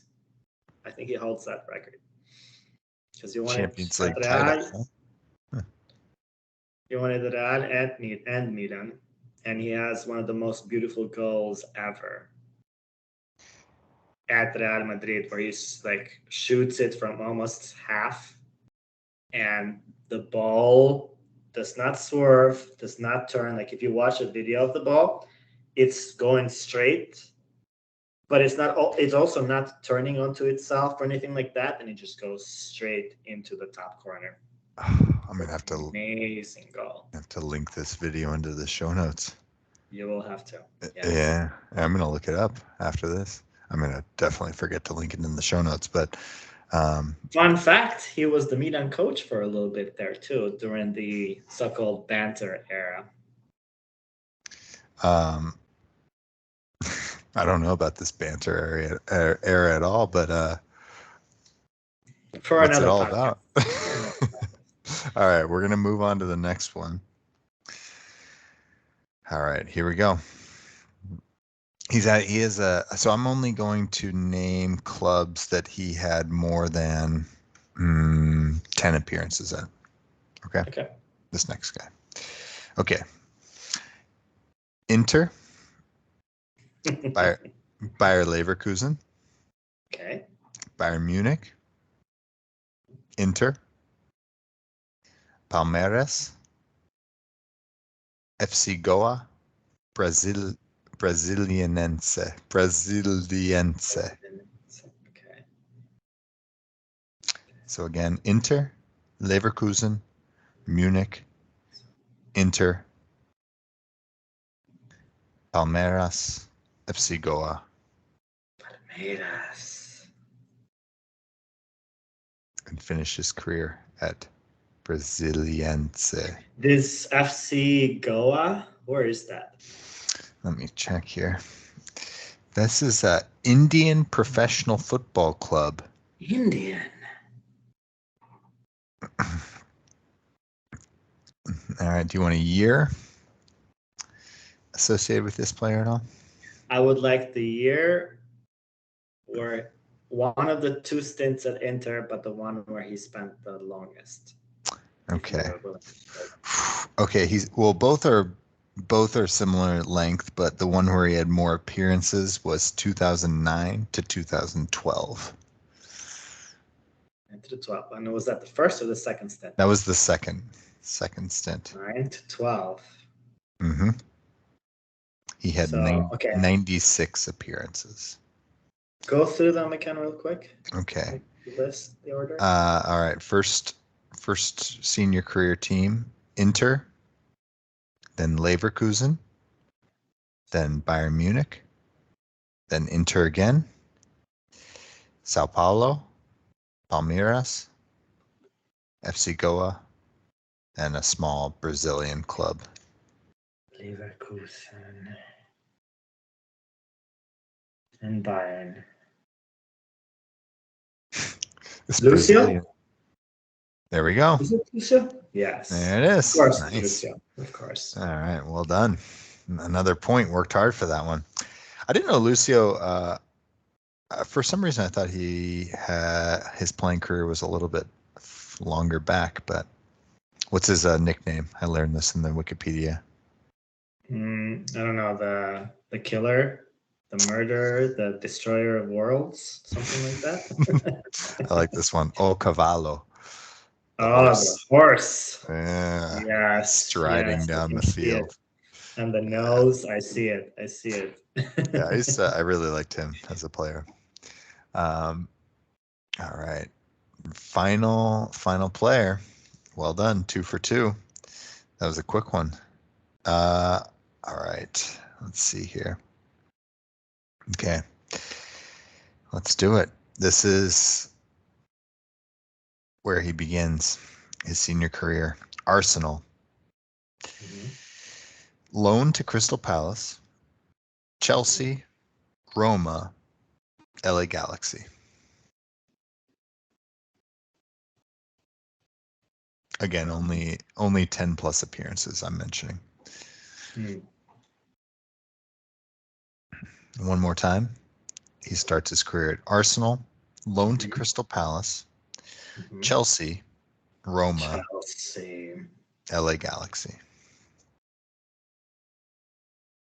Chelsea, Roma, the most famous guy is Salah. But then he went to Chelsea afterwards. This guy went from Arsenal to Crystal Palace to Chelsea and then Roma. That's right. Yeah.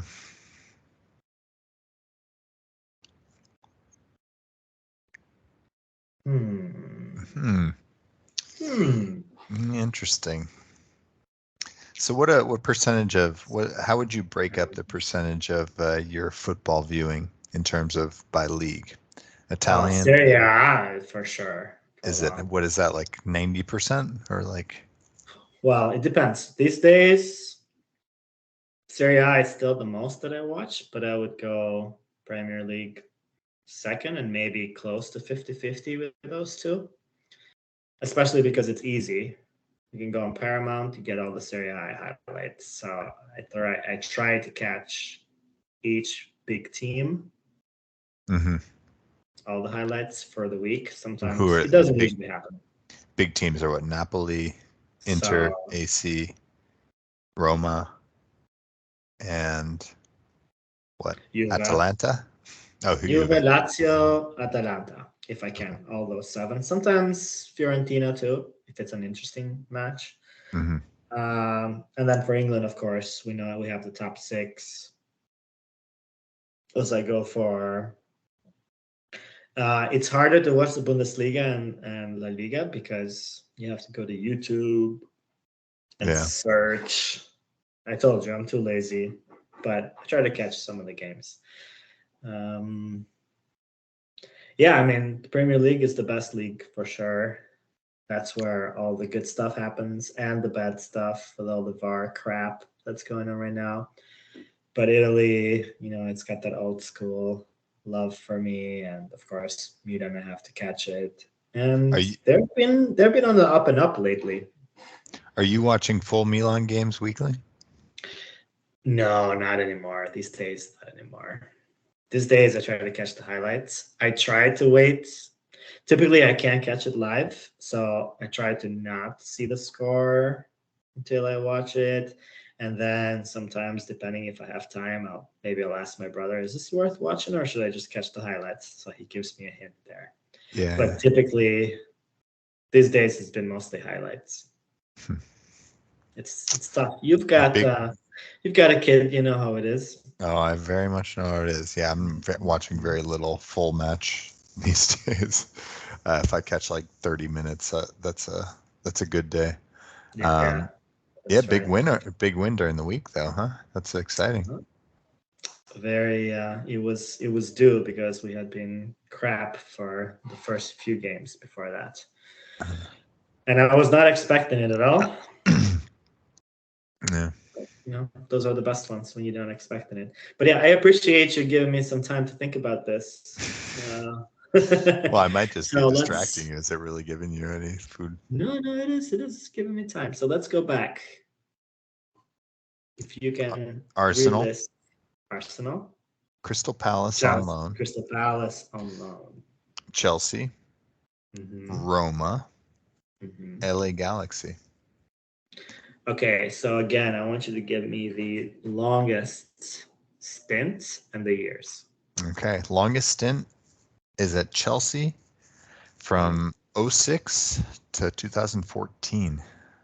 06 to 14. Yeah, quite a stint. 6 to 14. 8 years at Chelsea. Came from Arsenal, Crystal Palace, then had a little bit of fun at Roma. And then what was the last one? Went to LA Galaxy, which I LA don't remember this Galaxy. whatsoever, but apparently it happened. Maybe I remember it slightly. This is fun. Let's see. It's weird. It's weird devising No, this it's game not. and having no idea how hard it would be to actually play it. It's not ringing a bell. Like, I feel like it's one of those that you're gonna tell me the name, and I'm like, yeah, duh, that's the guy. Right. All right. So, are you willing to share this player's position? Now we're bargaining. Okay, I'll give you. You get a half-point deduction if you get the. Okay. If you get the Okay. position. I'll take the 50-50. Yes, I'll take Okay. that. All right. Most notably, a left back. I mean, you're a left back, so you gotta know. My fellow brother. As an award-winning left back, it's inevitable that you'll now guess it. From Arsenal to Chelsea. Uh-huh. More or less.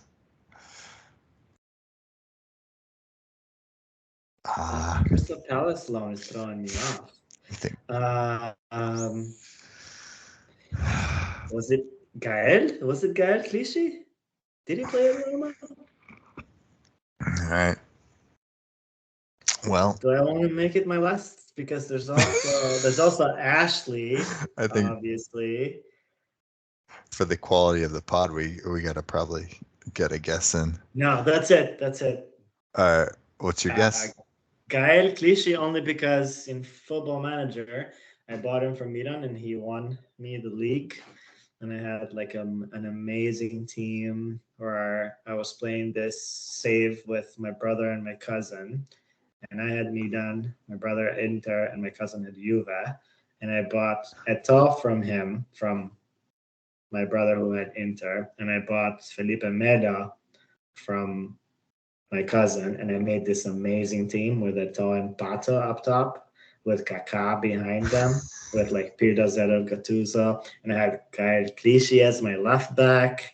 And like probably Cafu as my right back, and I dominated everything and won everything. So I'm gonna say Gael Clichy, even though I don't think that's the right answer. You're right with that Ashley guy. It's Ashley Cole. Yes, he was that Ashley guy. Of course, he was that Ashley guy. Ashley Cole. I didn't know his career went so far back to in Arsenal though. I don't know. I don't remember any of these things. I guarantee I wouldn't have been able to get that myself, but the fact that he ended his career at LA Galaxy, what the hell? Why not? No, I just don't remember it. No, I don't remember it either, but he was probably cooked by then. Yeah, sure. He had, let's see how many appearances. 89 appearances at LA Galaxy. So that's 3 seasons of starts, right? Probably more even. Yeah. If you feature or if you factor in some injuries and stuff like that. All right. Now we got the final game. Oh shit. Where'd it go? Oh, bro. Oh, there it is. Okay. Final game. So this is where you get the match facts of the game, and you'll have to guess what year the game was, who the managers were, and who the teams were, of course. So we're going to start off. I'm not doing, I consider doing substitutions, but given how many names I'd probably butcher, it's probably better to just limit it to the yellow cards and red cards. All right. The game starts in the 37th minute. Filippo Inzaghi. Filippo? Gets a yellow card. Inzaghi, yeah. Okay. All right. Also in the 37th minute, Gattuso gets a yellow card. Okay. In the 39th minute, Biagio. Biagio. Okay, so this Biagio is an gets a international yellow match. Card. Okay. And the 40th minute, Rui Costa gets a yellow card. Rui Costa. Okay. 45 plus 1, Andrei Shevchenko scores a goal. Uh-huh. Okay. 84th minute, I think it's Obafemi Martins. Obafemi Martins, okay. Scores a goal. Okay. And last event of the game, 85th minute, Kaladze gets a yellow card. Kaladze gets a yellow card. Okay, so this is Milan-Inter. Correct. This is the return of the semifinal. The game ends 1-0 goal Shevchenko, and it's a 2-2 on aggregate. Milan goes through on away goals. Am I right so far, or am I just thinking of a completely different game? Yeah, you got off track a little bit. So Obafemi Martins, he scored in the 84th. He scored. Sorry, he scored in the. He 84th. Scored in the 84th. I thought he got a yellow in the 84th. Okay. No, he scored. I should add some like sound effects, like goal Obafemi Martins. So it's 1-1. The result. It's 1-1. Yeah. Oh, that throws me off. I thought I had it, but that's different now. Obafemi Martins. It's Milan-Inter for sure. Yep, you got that point. Sheva scores. He always scores, so it doesn't tell you much. Obafemi Martins ties the game in the what minute? 84th minute. 84th minute. Motherfucker. We would have won that game, huh? And then he goes and ties it.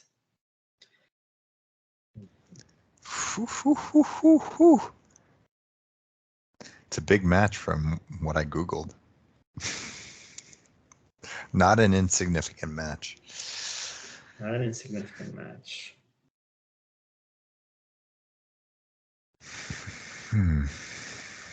1-1.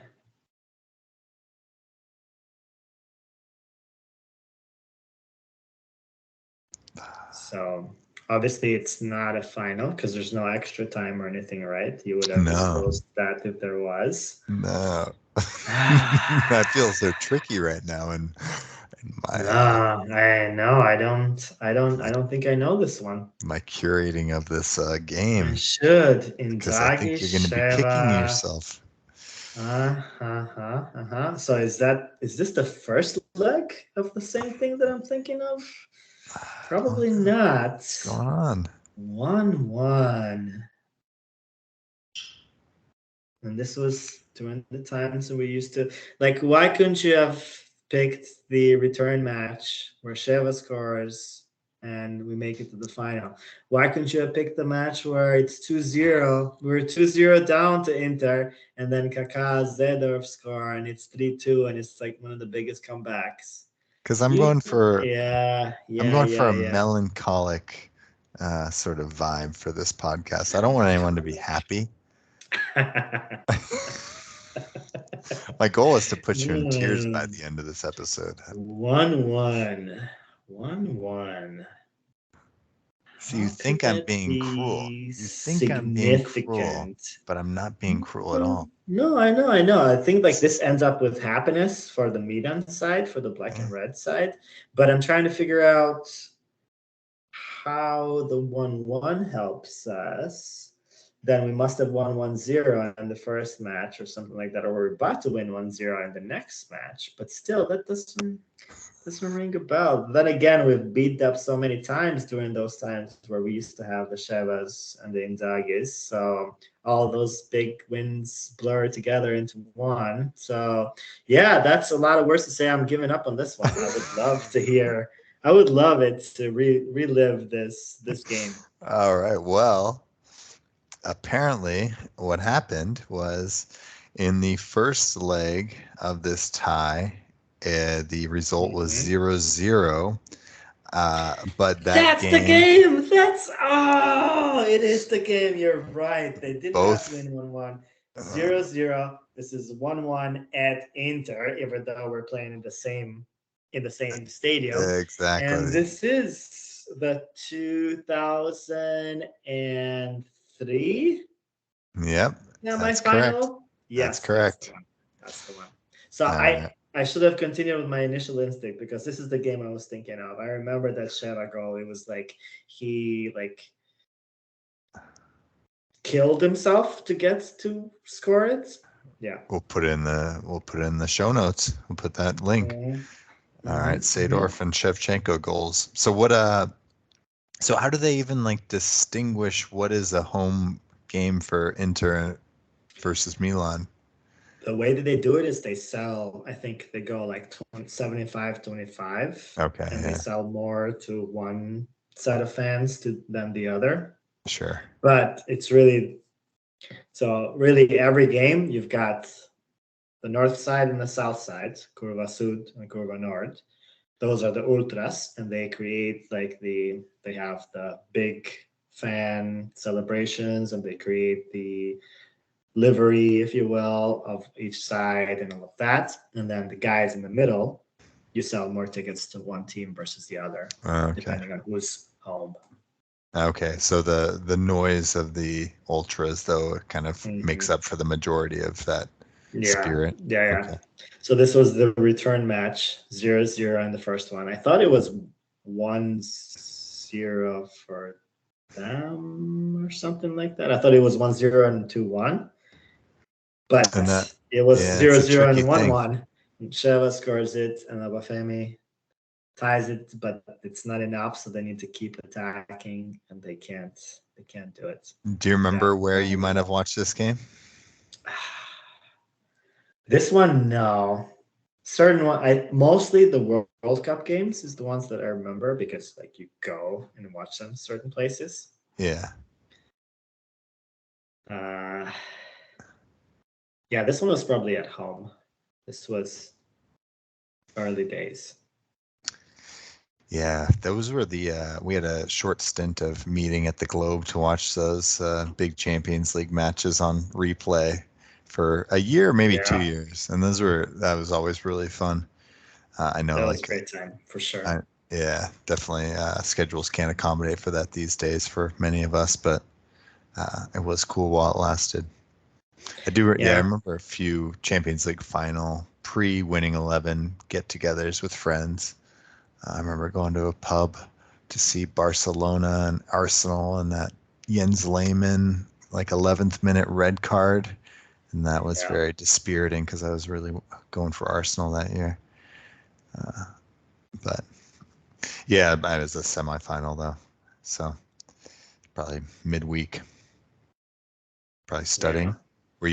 Were you at Eastern Michigan 2003? 2003, yes, I was. The most memorable Eastern Michigan Times match, which didn't happen at Eastern Michigan, is the 2007, I want to say quarterfinals, Milan versus Manchester United match. So United's got Ronaldo that is in his prime and some of the older school guys. I think they had Rooney, of course. I don't know if Rooney was there at the time.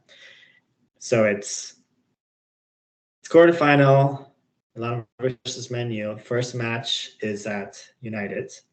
And I remember we had this auditorium, almost like a movie theater at Eastern.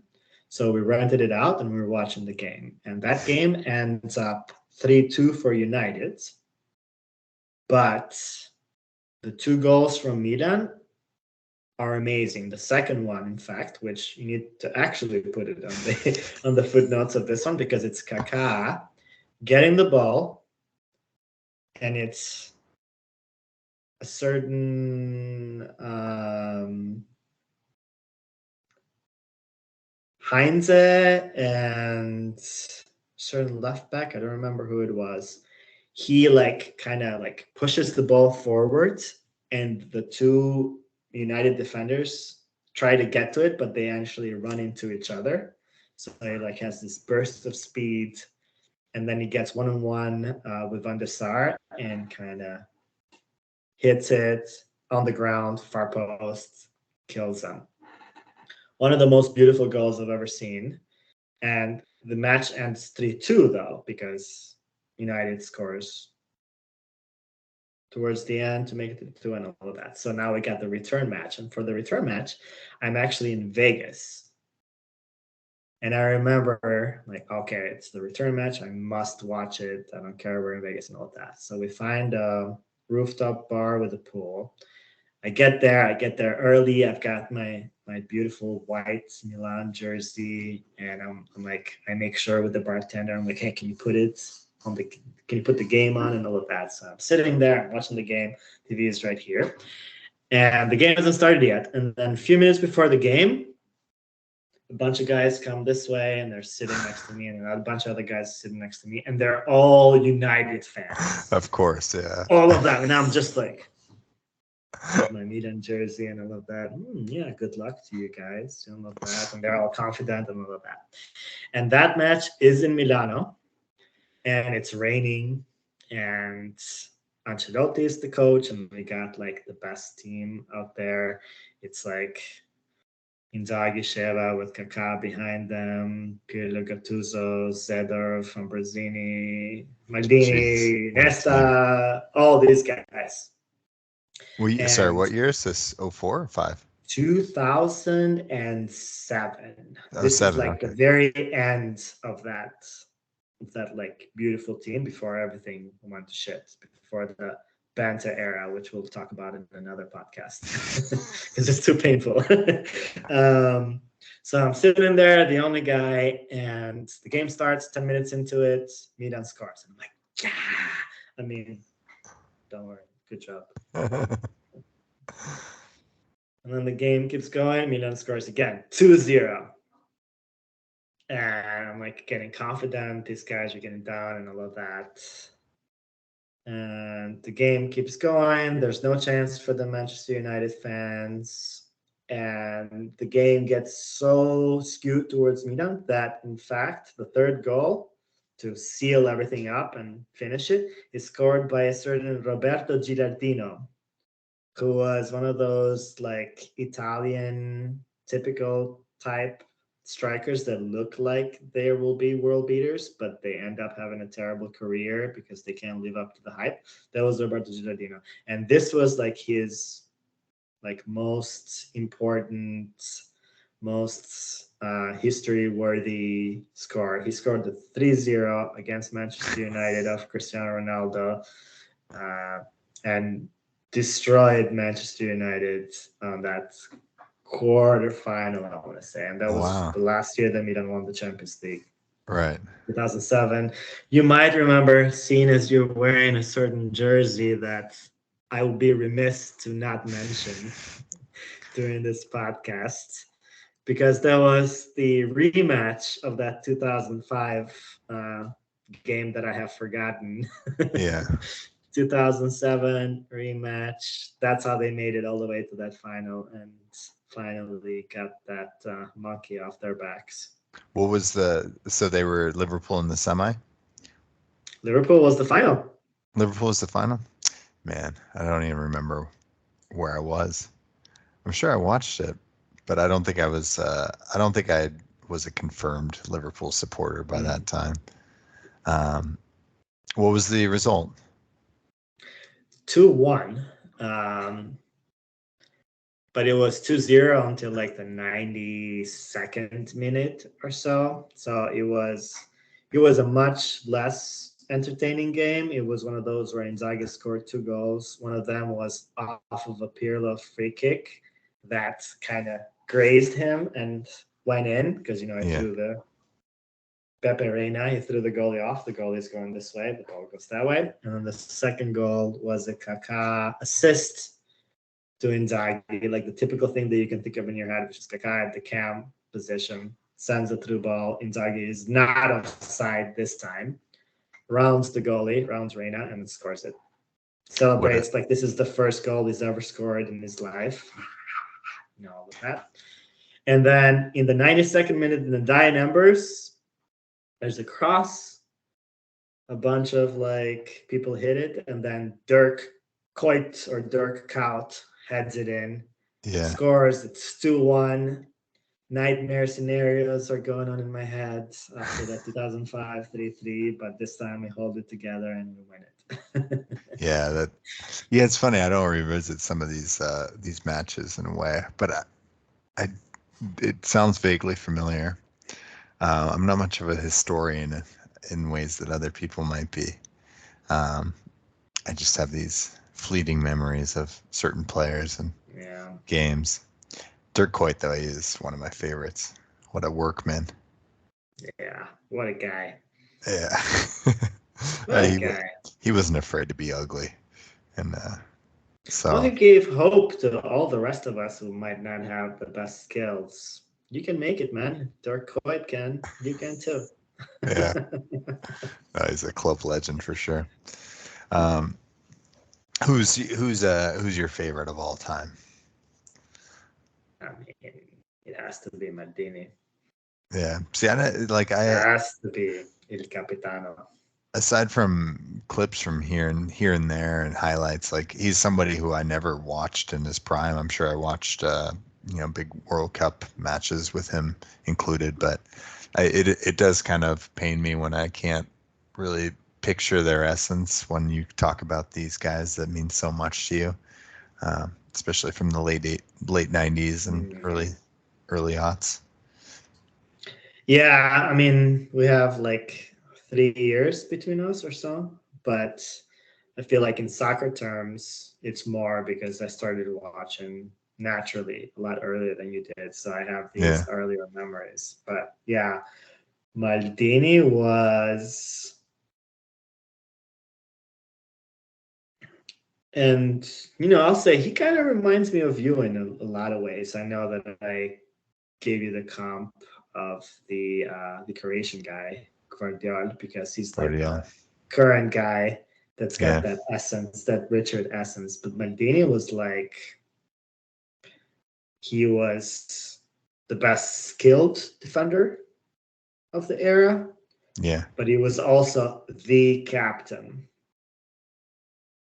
He was not a vocal type of guy, but he would demand respect whenever he would step anywhere. He was the only guy who could tell Gattuso to shut the fuck up, and Gattuso would listen. And Gattuso, the fiery, angry guy. But when I tell you to shut the fuck up, you don't listen. I did. Well, I'm not Gattuso.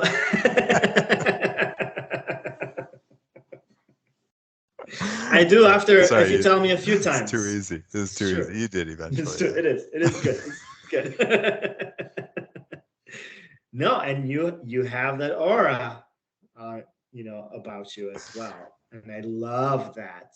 Like I always look up to you in those situations, even though I don't have, sometimes I can't muster showing it in the moments because I've got that Gattuso fire in me that I can't help. But I really, really love that and respect that about you, that you have this like, I can't even describe it in words. I mean, I never really think about it, but then when people tell me that it exists, it makes it real. But I told you about that experience of playing dodgeball at my school, and one of my coworkers who was on the other side, the opposing team, he said afterwards, "Richard, I looked in your eyes and I was scared." I was like, and to me, I'm just like, I'm just playing the game. I feel like I'm still a nice guy when I'm in competition mode, but So you must have channeled a little bit of me in that game, because that's what people tell me when I play against them. just like you're not there, you're somewhere else. Yeah. No, but No, back you're one of the first people who, kind of outlined me as having leadership qualities or being the leader of the team or a captain. And, I really do take it to heart, because when somebody cites you as that, as something of such import, then, you want to run with it and you want to respect what they're saying. So, back in I really miss those days of writing the team write-ups and the email and everything, and actually being the manager of the team. Maybe one day, once again, but that's kind of the hard thing about not being on the field too, is like, you really feel like you're not a part of it. You're not contributing, and it hurts. I know it pains you too, to be on the sideline, even though we contribute in different ways with our presence there, but being a part of the team, there's nothing better than it. So. Oh yes, I see over 40s in our future. We can be young again against some older guys. Yeah, no, there's no reason we can't just continue this whole masquerade of being real serious competitors. So yeah, get that look in your eyes again. and if it all doesn't work out and we're all too injured, then we're gonna have to join a golf club or something like that, or a country club. But there's always video games. There's always that, so we can fall back to that. Well, Pandi, I don't want this to become a Caslin length episode, because No, I think it's Saturday time. will be impacted for that reason. But again, I think there was a good mix of storytelling and quizzery, so it's very enjoyable, and not just because of the beer, because of the company. So thank you for letting me ramble on. I appreciate it. no, I think there were times where it's like, should I as a host like intervene with some sort of vocal quality here and there, but I don't think there was a need to, because I think you're pretty compelling and as a monologue. So I think we only scrap the surface, as so many of these feel like they do, and I'm sure we'll do this again at some point, maybe with Boris or with some other face along with us. Mm-hmm. Yeah, we got specific topics that we have considered. We got fantasy sports to talk about. We've got all kinds of different topics that we can delve deeper into. Now, now that I was very apprehensive about, being on a podcast and all of that. But now that you've opened the doors, and maybe it's the whiskey talking at this point, but I'm ready, baby. Let's have more. I feel like you're a natural. I mean, you did not stutter whatsoever. I think you're quite eloquent in your ability to grab the words from the air. And so, yeah, at points I was like, man, I can't. This guy's second language is English. I can't even put together such a soliloquies. But yeah, there's a lot of possibilities. I think I just got to throw the password out there for the YouTube channel and the podcast. Give a PDF instruction on how to do everything, so that everyone else feels just comfortable to contribute at will. That's how it should be. I don't want to be a gatekeeper, No. We love having Der Kaiser leading us. So don't give too much power away. Well, man, I mean, I'd be sorely offended if like other people's episodes had more views than the ones that actually consisted of me. But that's a whole nother thing. I got my ego to maintain, you know. Yeah, you don't have to worry about that. That's not likely to happen. All right. Well, Pandi, thanks for making the time, and thanks for sharing about the past and present. And we'll see you very soon. I loved it. I had thoroughly enjoyable time. I appreciate you getting this together, and hopefully the fellas will have some good times listening to my weird Albanian stuff. So, All right. All right. I appreciate you, brother. good night. All right. Peace.